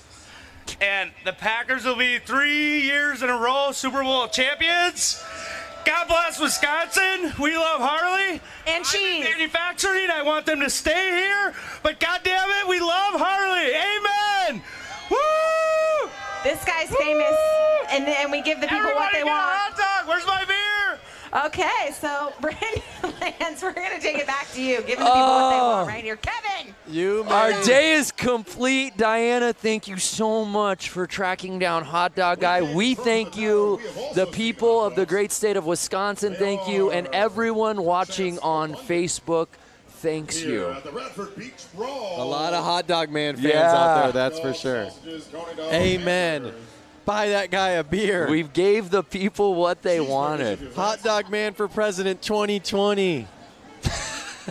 For those of you just viewing right now. Yeah, going, what, why, how, where? Earlier, Diana Dahlgren was interviewing somebody out there in the infield, and that fine gentleman just walked up behind him and just unloaded on a hot dog on camera and really stole the scene. And Lance and I, to be quite candid, we haven't been the same since. No, we pulled our phones out, taking photos of it. It was definitely a highlight of the day. Well, Diana, of course, is busy on top of doing the sidelines here today. She also catching up with the fans. She caught up with some a little earlier today and asked that philosophical question, what does it mean to be a biker? Here at the Harley-Davidson Museum, it's a constant festival, a revolving door of thousands of people who share a common passion and a common philosophy. I'm sure you get the same answer from everybody. Freedom, you're out there in the air. I mean, there's nothing inhibiting you, or you can feel the road, you can feel the wind. To be a biker, you have to be resilient and willing to be flexible. You have to have a sense of adventure to be able to enjoy Harleys like you're supposed to. To be a biker, you have to be free. It gives you the freedom to go out and do the things you want to do. Something you really have to do. It's not something you can explain, really. It's a part of just the whole camaraderie, the family. You get on one, you kind of forget what your problems are, you forget what you've done all day. It's just a matter of realizing what you've got and enjoying it.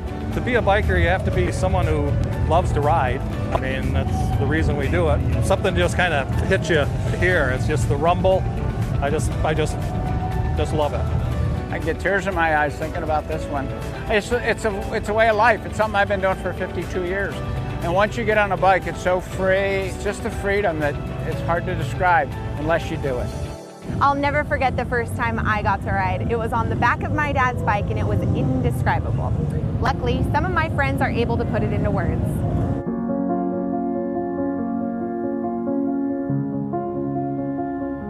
I started riding when I was very young. I had two older brothers that rode, put me on a bike when I was very young, pushed me and said go. Didn't tell me how to stop, nothing. And ever since then, I've been hooked. I started riding 30 years ago. My first Harley was a Deuce, 2001. And well, it was a dream become true when I was so young. I've been a Harley since 12 years. And I fall in love with Harleys. And I've been riding since the day I turned 16. I had a little Honda 150 delivered, and I've never been off of it. I've always liked motorcycles. I had the fear of them. And my wife says, why don't you take a class and see if you like it? That's all it took, 1995. I didn't ride as an adult until I was about 40. And but I just kind of heard the call of the road, haven't looked back since. I love it. Heard the call. You heard so many of those fans outside the museum talk about freedom. That seems to be a word that is used over and over again when it comes to riding motorcycles. Well, you hear those stories, and really, all of those stories kind of hit home, I think, with anyone who rides. You know, there's something that came out of every one of those mouths that makes, you know, there's something for me about that. So, We're all riders at heart. Whether you ride every single day, whether you ride twice a year, whether you have 10 bikes, one bike, here with Willie G. Willie it's G, great we have to the be honor a of having rider. our racing gentlemen all the time. Well, there you see the thank shot. You so much for having Just us be a part of this gorgeous great setting for these 150th races anniversary. out here You're having fun today out here today, and thank you again. at the Bradford Beach Brawl. We move on. These are more riders from, I'm being told, our Hollywood class. I don't know how complete this heat will be, Lance. This one looks to be potentially a head-to-head battle here. So we have the number 50 and the number Springer front end. All right, ladies and gentlemen, Willie G.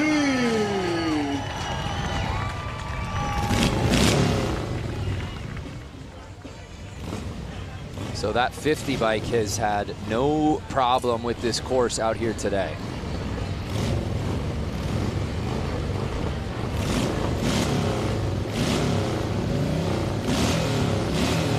Notice this kickstarter is kind of flailing around back there. So much vibration going through those bikes right now.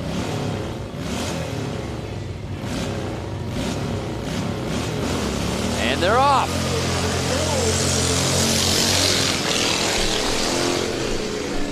And again, the 50 bike showing no problem out the gate, takes the early lead.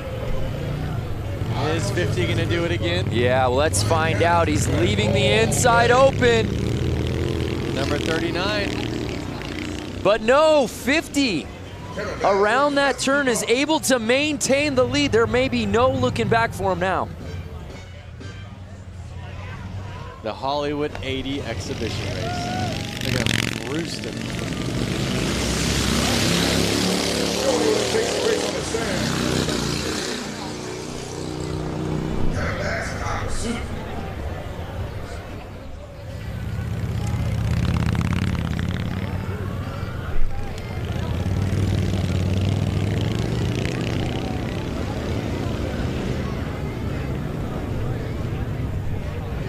Again, they have no suspension. The suspension they do have, I guess, is that little teeny spring kind of bopping their seat up and down.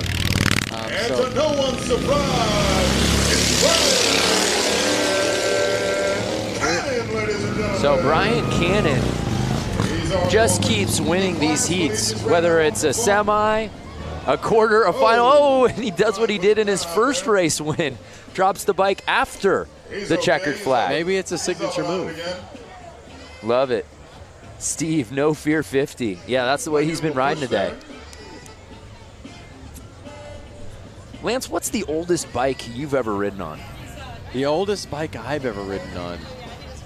It's got to just be my 56 Panhead. I don't think I've ridden anything older than that. I've had older cars. 52 Oldsmobile. But when you really think about it, a vehicle from the 50s, I mean, that thing is almost 70 years old. Right. You know, I mean, it's just incredible. I definitely get mind blown. And obviously they don't like to wake up that easily either, if you notice this right now. I think she gave him all she could today.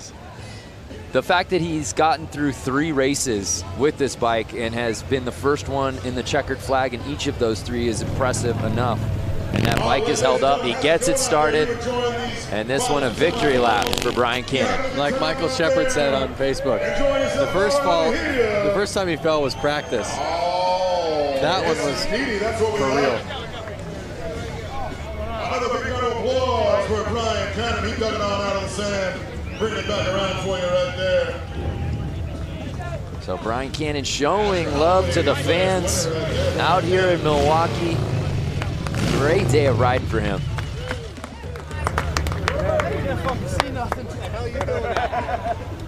I was trying to go real fast into the turn and then break the downshift.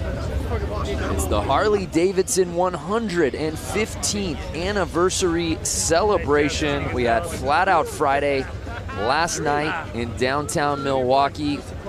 We had a hill climb at a small ski resort earlier today, and we wrap up the weekend contests out here at beautiful Bradford Beach.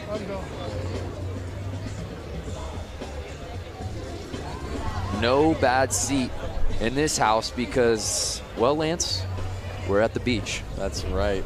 Weather's nice. Beautiful sky. Sun slowly setting. Ooh, Daryl Jewell, first bike was a 1960 Triumph Cub.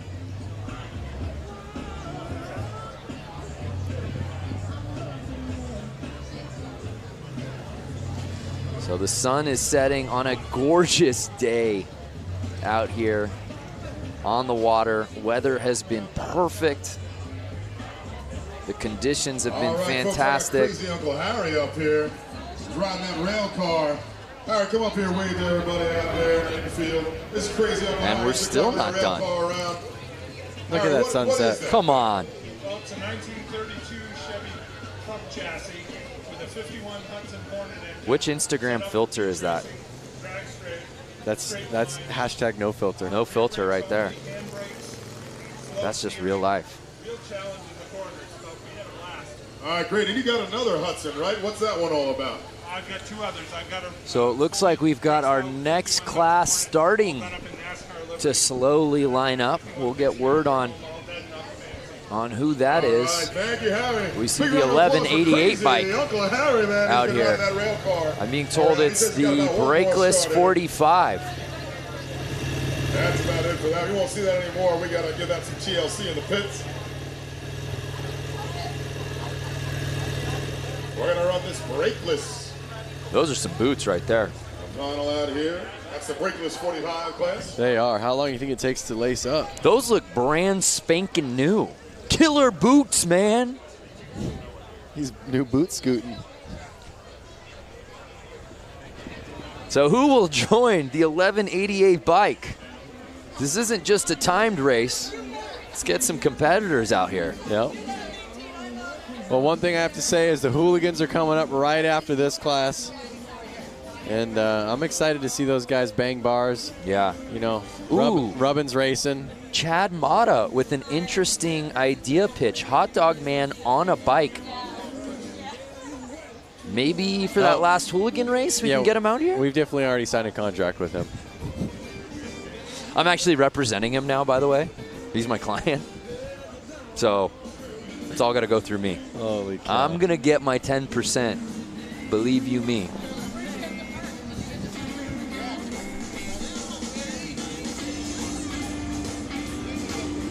I know you come out here quite a bit for various things, being an ambassador as you have been for Harley-Davidson for a long time. If you could just talk about the power of this city. Obviously, Harley-Davidson really runs through the blood of Milwaukee, but man, it's really on display this weekend. It really is. I mean, you can see, you know, freeway overpasses where there's sculptures on them, and it's a guy riding a Harley.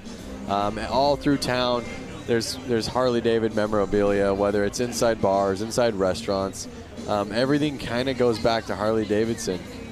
It's really something, and the reason why I'm such a fan of Harleys is it's such an American icon, and it's so cool that it hasn't moved cities. It's been here the whole time. They just stay true to the brand. And we have another competitor. I don't see a plate there. Hey, Germany represented. I told you they came from far and wide.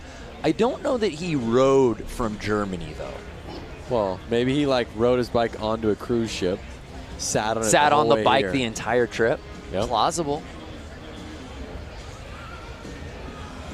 We're going to do Mythbusters on this one. That's what's been really neat, too. And on top of obviously seeing all the different bikes and where they're coming from, but seeing the Harley clubs, those riders, and seeing the different patches and the different vests, that's been really neat. Yep. There's everybody's favorite flag girl. Oh, wow. Kuwait. Look at that shirt. Come on. That is amazing. It's a very cool shirt.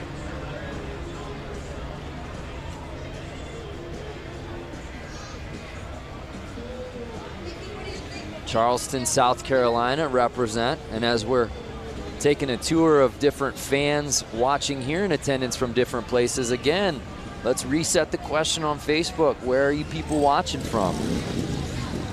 Hey, Sturgis, you were just there. I was just there at the 2018 78th, just like that Did guy's you shirt. get that frayed sleeveless shirt?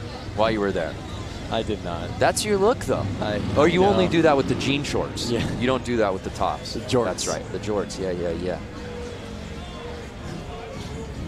Coleman Warner, CCR, playing in the background. That's right. Very astute. Well, let's head down to Diana Dahlgren. Diana, what's the vibe like down there right now?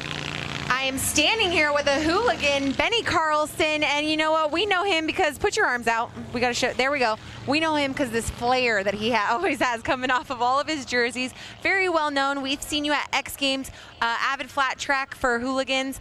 Talk about your experience. It's been good. You know, we started doing it on a road race bike, actually, and then we finally built a Sportster this year. So this is our first full season riding a hooligan series. So we've been doing quite a bit. Went to Sturgis. We had good results out there, and we're having a lot of fun out here. You know, last night I saw you get out there super quick on the indoor flat track when they had an oil spill. One of the guys' brake rods put oil all over the track. You were quick to get out there, give a helping hand. Is that the kind of camaraderie that happens in this community? Yeah, that's what's fun. You know, back when we were pro racing every weekend, it's kind of a cutthroat deal. So when you're talking with the hooligan guys, it's one big community, especially all the guys from Milwaukee. We got a slew of guys that are fast that are going to run up front here again in the main event. And we're out here together as a community, and that's what it's all about. Benny Carlson, please let everyone know the dealership that's supporting you. Yeah, I tell you what, you know, when the phone rings and Joe and Wayne help call from Suburban Motors, Harley-Davidson up there in Thiensville, great dealership. They've been putting me on fast Harleys for a long time, so I can't say enough. Thanks. All righty, Benny Carlson, guys, we're going to go racing. Let's do this. All right, folks, we got this brakeless funnel out here. Brakeless. So, brakeless 45s. Have you ever ridden a bike that was brakeless? I've never gone brakeless. Not with a motor on it. I've done a brakeless BMX bike. How about yourself, Lance Corey? I can't say I have. You know what? I've taken a bike off of a lift and not compressed the brakes after, and the brakes don't work for about 2 or 3 squeezes, and it's scary. Kind of a rookie move on my part. These kits are awesome, by the way. Look at these the sweaters. That green and gold is really clean, kind of Packers-esque out here. And it's 15 with the lead, Johnson. And Detroit, Randy Hayward. Johnson, I believe, took it away in the last one. Am I correct? That is correct, sir. Yep. Building a really nice lead as he's hugging the outside. Got it squirrely there for a second. This is the main that Warren was involved in. That's when right. He went up and over that berm.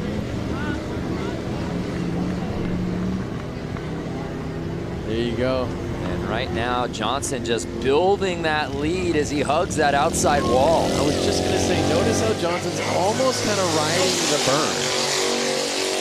Listen to his bike rip by.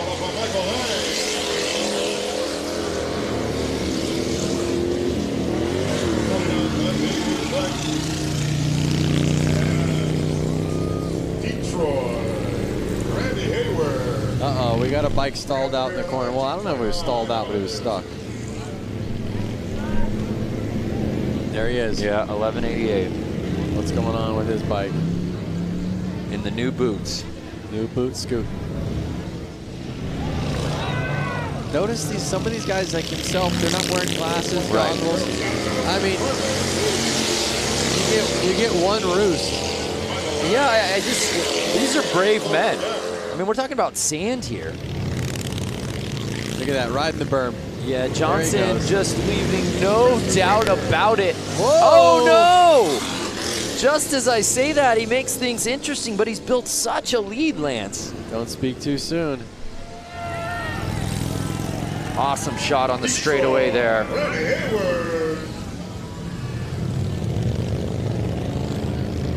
Look at that. Wide open for the checkered. On the gas. Epic.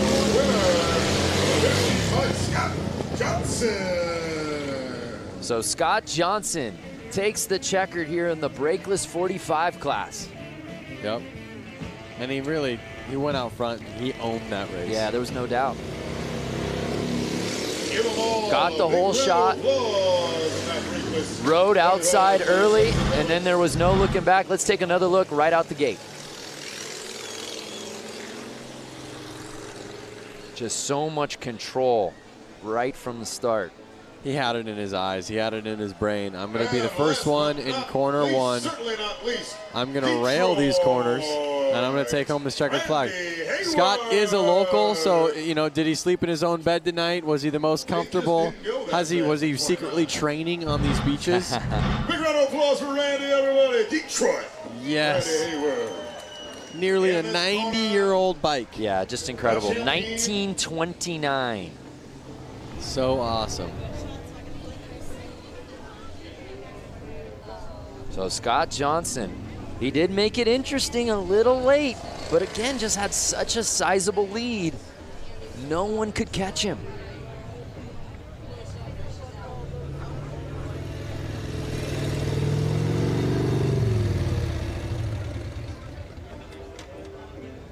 I mean, it's so cool to see everybody out there with Harley-Davidson shirts on. You know, I mean, it just shows you that Harley means that much to them. Yeah. You know, it's like all of these people out there, they have any shirt that they can wear, any shirt they want to wear. They want to wear a Harley-Davidson shirt.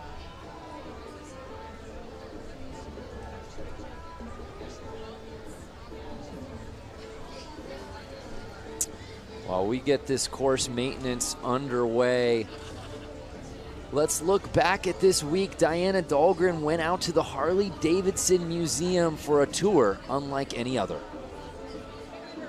All right, ladies and gentlemen. Years ago, two friends, William and Arthur, came together to create Harley-Davidson. We are going to show you a little bit of the history, culture, and most importantly, the bikes here at the Harley-Davidson Museum.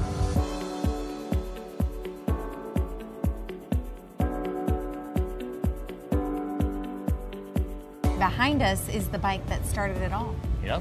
Which is gorgeous. The oldest Harley-Davidson in existence. Both Bill Harley and Arthur Davidson were really avid bicyclists, and Bill Harley actually worked for a bicycle company here in Milwaukee, and their first project was to build a motor to literally put in a bicycle. You can see how they kind of shaped the frame so that it would embrace the engine, and that kind of set the standard for what we still do now. Can I write it out of here? Well, first of all, you'd have to guess it out. This is actually dated July 20th, 1901. This is original. So this is the original drawing from Bill Harley And for, where did you recover? for How a did bicycle. you recover this? The Harley family saved it. They had the foresight to save stuff from almost the very beginning. Over there is the book from 1907 when they incorporated, and they actually began a program of saving at least one bike new right off the line in 1915. Wow. And we do that to the present. When we were back there, you know, you look and this looks like a whole motorcycle. Right. And as you walk in, Wow, I didn't even notice that till now. That's amazing. See, it works. This thing's completely taken apart. so you know, the idea here in this whole room is to give people, you know, a sense that the engine from the first bike we built today is the, you know, real heart of the motorcycle, both, you know, obviously from making it go, but from a design point of view, we always show that beautiful engine like it's a jewel in a setting. We want to give people a sense of, you know, how these things work, and we make it interesting.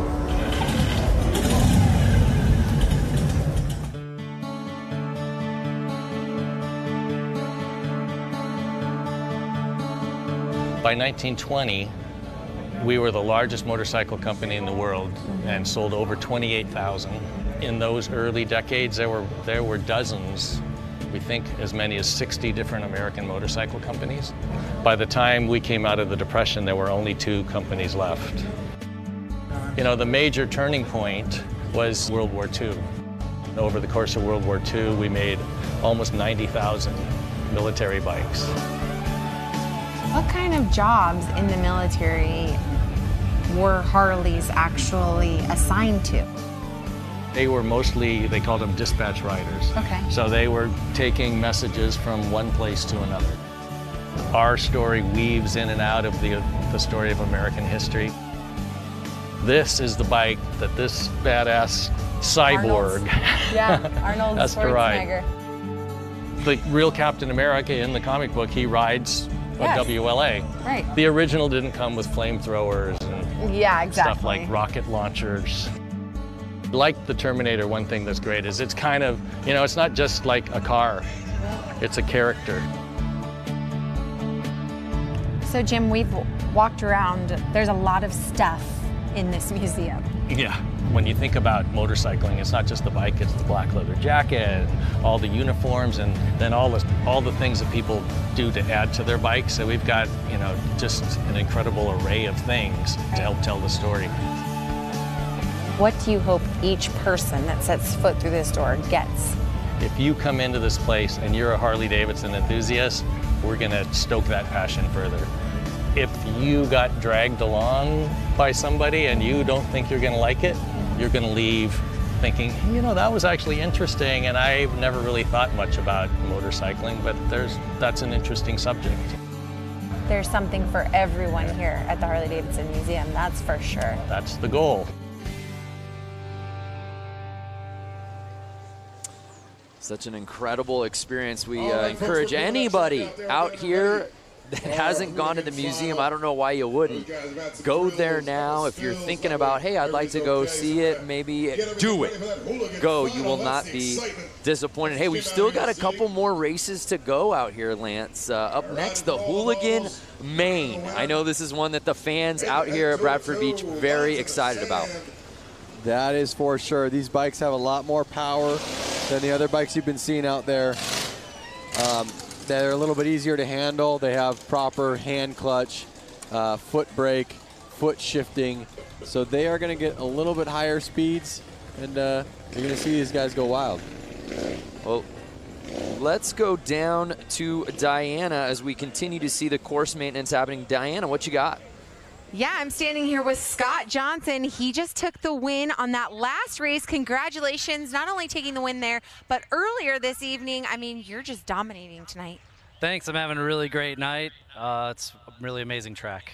How is the course, being that this is the first time this has been done in over 100 years? It's awesome. I mean, you couldn't really ask for anything better. It's like riding motorcycles on the beach in an oval, flat track style. They've been doing a great job preparing the track. Everybody out here has been awesome. It's nothing couldn't be better. That's amazing.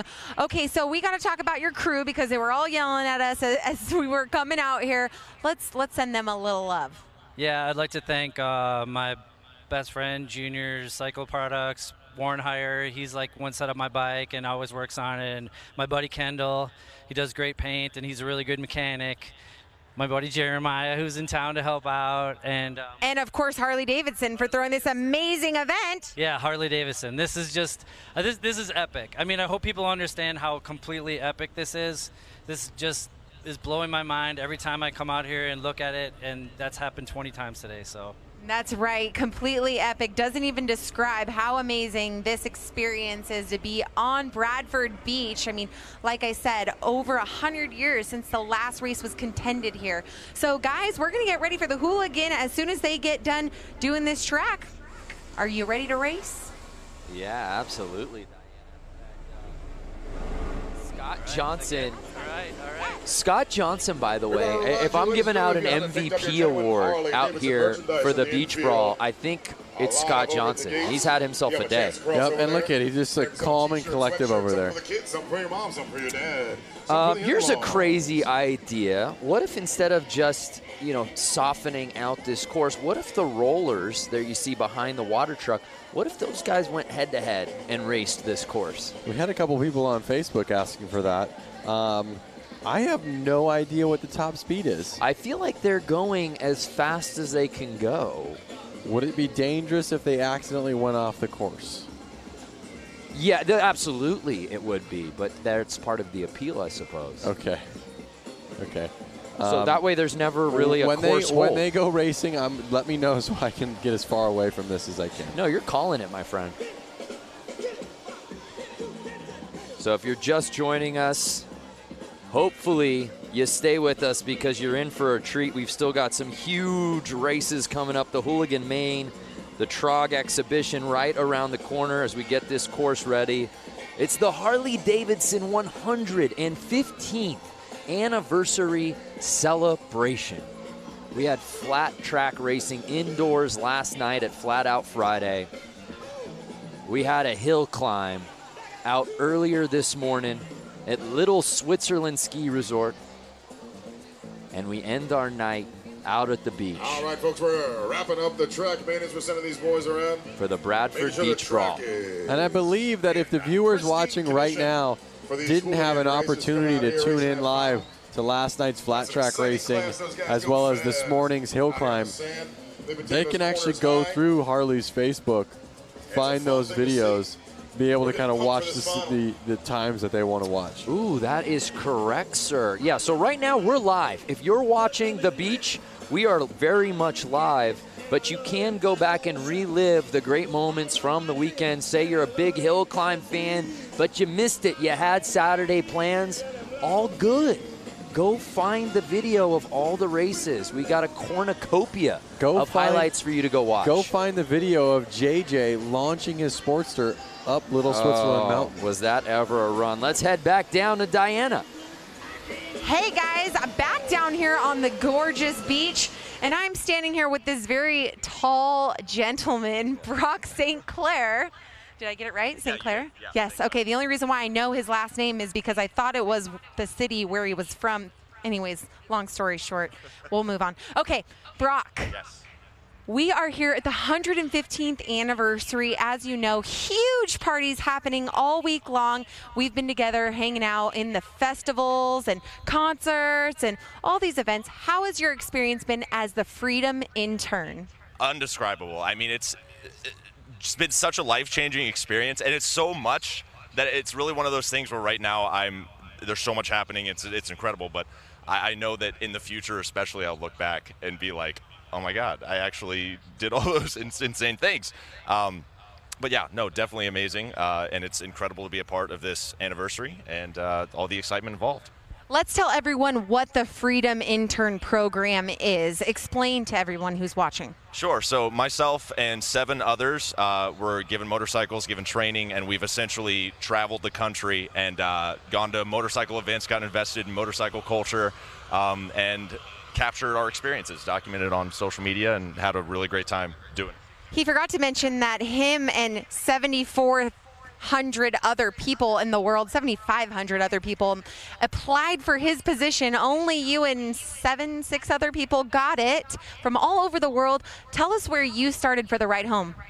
I started in the Northeast. I was in Boston, and I met up with the crew in York, Pennsylvania, which is where the plant is. So we got to tour, and then we rode back with the crew. They were all great. It was super fun. And go through the rest of the Freedom interns. Where did they start? Or where were they riding this summer, I should say? Okay, so Tessa and I rode out to the West Coast initially. Alex was down in the Southeast. He started in Florida and then was all about, I think he went all the way out to the West Coast too. Has done like 11,000 miles. He did the Iron Butt Challenge, actually, which is 1,000 miles in a day, which is insane. Emma's out in California. Han has been up in the Northeast through Maine. He's from Ohio, and he's been really just all over. I mean, like, we've seen so much of the country in such a cool way. I mean, there's no better way to do it than on a motorcycle, so really awesome. Well, these 7 Freedom interns, they went through extensive interviews, and they were the lucky winners. Congratulations. Thank you for representing our brand, Harley-Davidson, in such a wonderful way, showing young people as well. He's only 21 years old, showing the young generation that they can take out a huge hog, a street glide, and roll it around the country, 14,000 miles worth, give or take.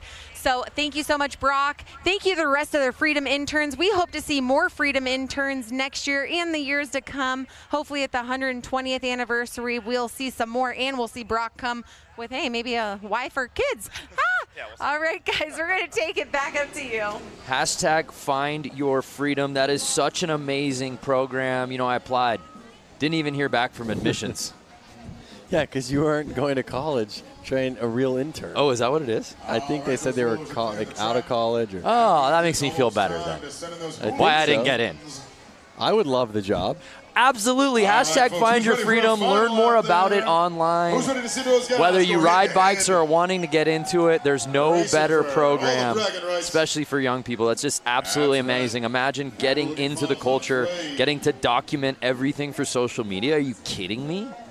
Be rad. Sign me A up. battle of man, machine versus sand. So the course looks good to me, Lance Corey. I feel like the show must go on. The show must go on. We have the flagger girl out there getting ready over at the starting line. You having fun? I see you out there. All right now. Look at those colors. Yeah, everything is just absolutely outstanding out here today. Weather's still so good. We've still got some sunlight to work with here. And as long as we got sun, we're racing. Yep. If your friends are calling you up, wondering what you're doing right now, they want you to come help them move a couch. They want you to come help them do some yard work, spread some mulch out. You tell them, I can't do it, bro. All right, so it's I'm at the Bradford Beach time for that Brawl. hooligan That's right. main. Curious for those fans watching at home, do you have a favorite hooligan? Do you belong to a hooligan club yourself? Be sure to tag Harley-Davidson, tag all that stuff, tag the Racing Gentlemen, hashtag Bradford Beach Brawl. Do it up, let everybody know where you're at. Make all your friends Lance, jealous. I know you being an LA-based guy, you're very close to so many of these Southern California hooligans that we've seen out here this weekend. I'm not sure if any of them really made it into the out into this one, yeah. Into the main.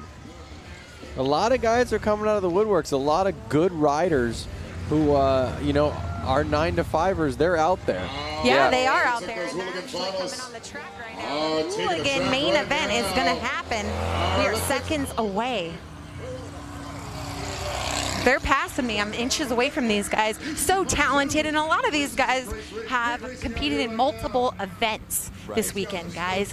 Talk about a few of these riders and all their talent, the talent field they carry. Diana, you've gotten a chance to hang with a lot of these guys you've interviewed, half if not most of them throughout the 2 days of action out here. They all just have such fantastic stories on how they got here. It's easy for fans to get behind and root for guys like this hooligan class, right? Yeah, that's right. And you know what? There are a handful of hooligans that didn't qualify into this event. I bet they're so bummed about it. But you know what? Like we saw, racing is racing. JJ Flaherty going down in the shaded area, you know, with one hand off the wheel bars. Anything can happen in racing, and that's the coolest part about it. Is it always a surprise? It is always a surprise. So there you see the format for tonight's main. Big names here in this hooligan main. Of course, Danny Holbus, Benny Carlson, Joshua Young, and Hansen, and we're off! And again, remember, these bikes are faster and they're easier to handle than those old bikes. We're going to see some fast racing here. And we're seeing more of the same from Hansen. We saw it earlier in his previous heat, taking the lead, going tight on the turns, and he looks like the one to beat, Lance. It looks like he's out there in front. He's not letting off. Looking back. But he's looking back. He's hearing footsteps. It's Holbus, 142, trying to make the pass. Riding that outside line. Is the outside going to be faster? We'll see on the straightaway. Does he pass him? He slingshotted that outside corner. Oh, shaking, baking his way past 33. Is he going to keep staying on the outside? Is that going to be faster? We'll see, and the strategy works, Lance. They are on the gas. Now can Hansen return the favor on the inside? Look at him. Oh, he's gone. Wow, look at how rutted it's getting. Even after all that course maintenance, Lance. These bikes are powerful and they are roosting. Amazing. 2 laps to go. The Danny Holbus has been primarily riding on the outside, and he's holding the lead. Notice Holbus on that corner, on corner 4. He's actually riding the berm. Look at how high up he's going. Look at that. He's getting up on the berm. Watch him come out of this next corner. That's not easy to handle that bike through that. Watch him come up on this berm right here. He went up. Yeah, he's riding up on the wall. And that's it. Danny Holbus winning the Hooligan Main out here at the Bradford Beach Brawl. That's your Hooligan winner, ladies and gentlemen. Hopefully we can get a replay of that pass. Yeah, that was awesome. That was the pass of the night for so sure. Holbus takes the win, followed by Hansen and Mishler rounding out your top three. I hope you guys can hear that, those engines ripping by our booth. And again, it was Hansen taking the early lead, had the whole shot, was riding the inside, couldn't ask for much more, but then you just see 142 Holbus zooming around that corner and on the straightaway, and there was no looking back, Lance. Yep, it was that slingshot effect. Look at these ruts. Just squirrely. A well-deserved victory, that. Running around with a checkered flag, showing that pride that he just won. And these guys didn't just win this race. He had to go through qualifiers, heats to make it here. Oh, 100%. It wasn't just, oh, one race and you won. No, it was proof in the pudding that it took all day to get this checkered flag. All day, that's an understatement. We saw him out at the hill climb earlier today. He's had a full weekend, right? Just like we've had, just like you viewers have had. And it's been awesome. So Danny Holbus taking the checkered flag here in the Hooligan Main, doing it in dramatic fashion. That's it right there, folks. That was his victory lap, winning that Hooligan class. That's exciting, ladies and gentlemen. Dan Mulder, 142, was riding the wall of death. Danny Holbus, that's right. So awesome. So a great win for Danny, a great race all the way around.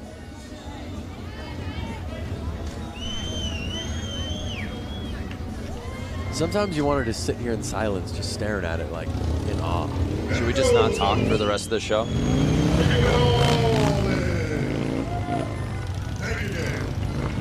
Hopefully Diana can get down there and get a quick interview with him. Repping Milwaukee Harley-Davidson. Danny Holbus. And let's send it down to Diana, who's with our winner.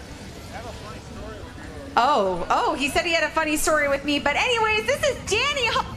Big round of applause for our Hooligan winner. This has got to be such a special feeling for you here this weekend. Huge party happening, and you took the win for the Hooligan class. Yeah, I'm super pumped. I have so many friends and family here. It's been a super awesome day. I just can't thank everybody enough that's had my back. You know, all my friends, everybody at Milwaukee Harley, Fuel Cafe, WFO Racing Online, Blue Moon Customs, Von Zipper. I just can't thank everybody enough. I'm so happy. Like, I woke up this morning and we went to the hill climb and it was pouring rain and I didn't even think that was gonna happen. And it turned out perfect. Perfection. He rode the outside line for the win. Give another round of applause for your Hooligan winner, Danny Holbus. What an awesome race. What a win it was. I want to hear the story that he was teasing to Diana before he got the mic. We'll get that later, I suppose. But Danny Holbus, heck of a day. Saw him out at Hill Climb, performed super well out there. Made his way over here to the beach. Uh-oh, is this another Hooligan class? These are all a bunch of hooligans that I see. What gave it away? They're shirts that say Hooligan? But wait a second. No, I see. This looks like TROG up here at the starting line. So right now we're racing at TROG 45. These are the TROG 45s here. TROG 45 class, these are all. Our final race of the evening. Do you know what TROG stands for? Tell me. The Race of Gentlemen. The Race of Gentlemen, which makes sense as today's race is presented by the Race of Gentlemen. There you go. TROG. 2 and 2 together. You think that was a coincidence? But did you not really know? No, I just want to hear you explain it. We talked about it in meetings all day long. The race of gentlemen, TROG. Keep an eye on these guys. So this is it. The final race of the weekend here at the Harley-Davidson 115th anniversary celebration. These guys are about to give it all they got. In the finals of the TROG 45 class. Checkered flag girl looking at them, making sure they're all ready to go.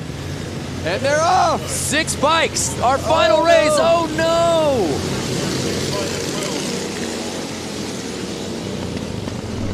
And it's 69 taking the lead early. He's to the outside, leaving the door open.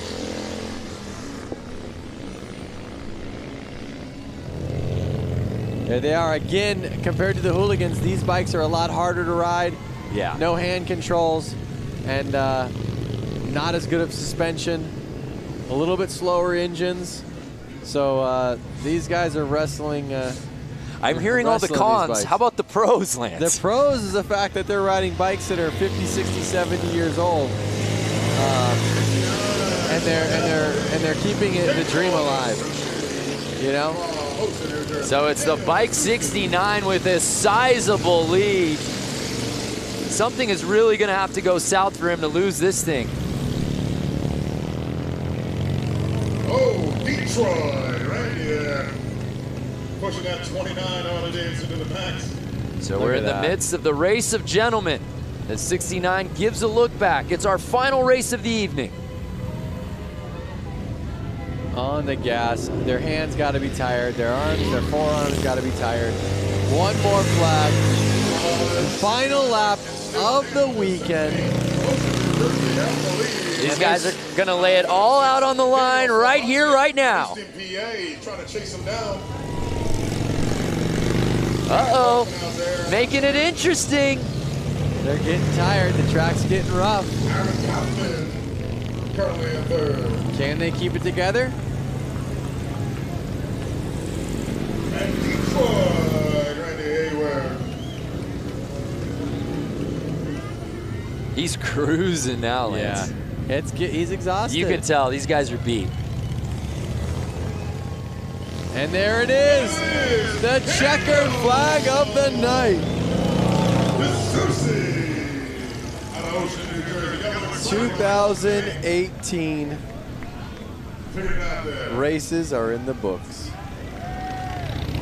69 putting it down on the final race of the night, and the race of gentlemen officially in the books here at the Bradford Beach Brawl.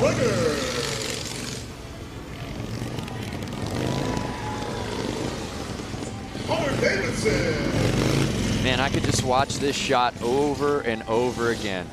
Oh yeah. And Detroit, Randy.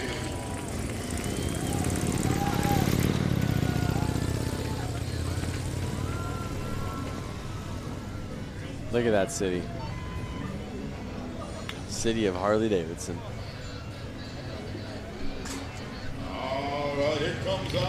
What a day of racing. What a weekend of racing. Congratulations to all our competitors here at the Bradford Beach Brawl. We kicked things off last night under the lights in the arena with Flat Out Friday. All the guys and gals putting on a show under the roof. So much fun, so many different classes full of mayhem. Everyone getting involved in the action. And the fun just continued as we moved on to today. This morning, the Harley-Davidson hill climb at Little Switzerland. Lance, some bikes had more trouble than others. That is right. But everyone seemed to have the time of their life, particularly on that mogul.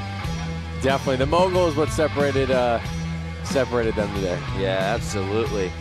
The riders and the fans alike pushing all of the extremes, the pouring rain, and then we wrapped up our weekend of racing with all of our classes out here for the Bradford Beach Brawl presented by the Race of Gentlemen. It seemed like every class had a little bit of everything.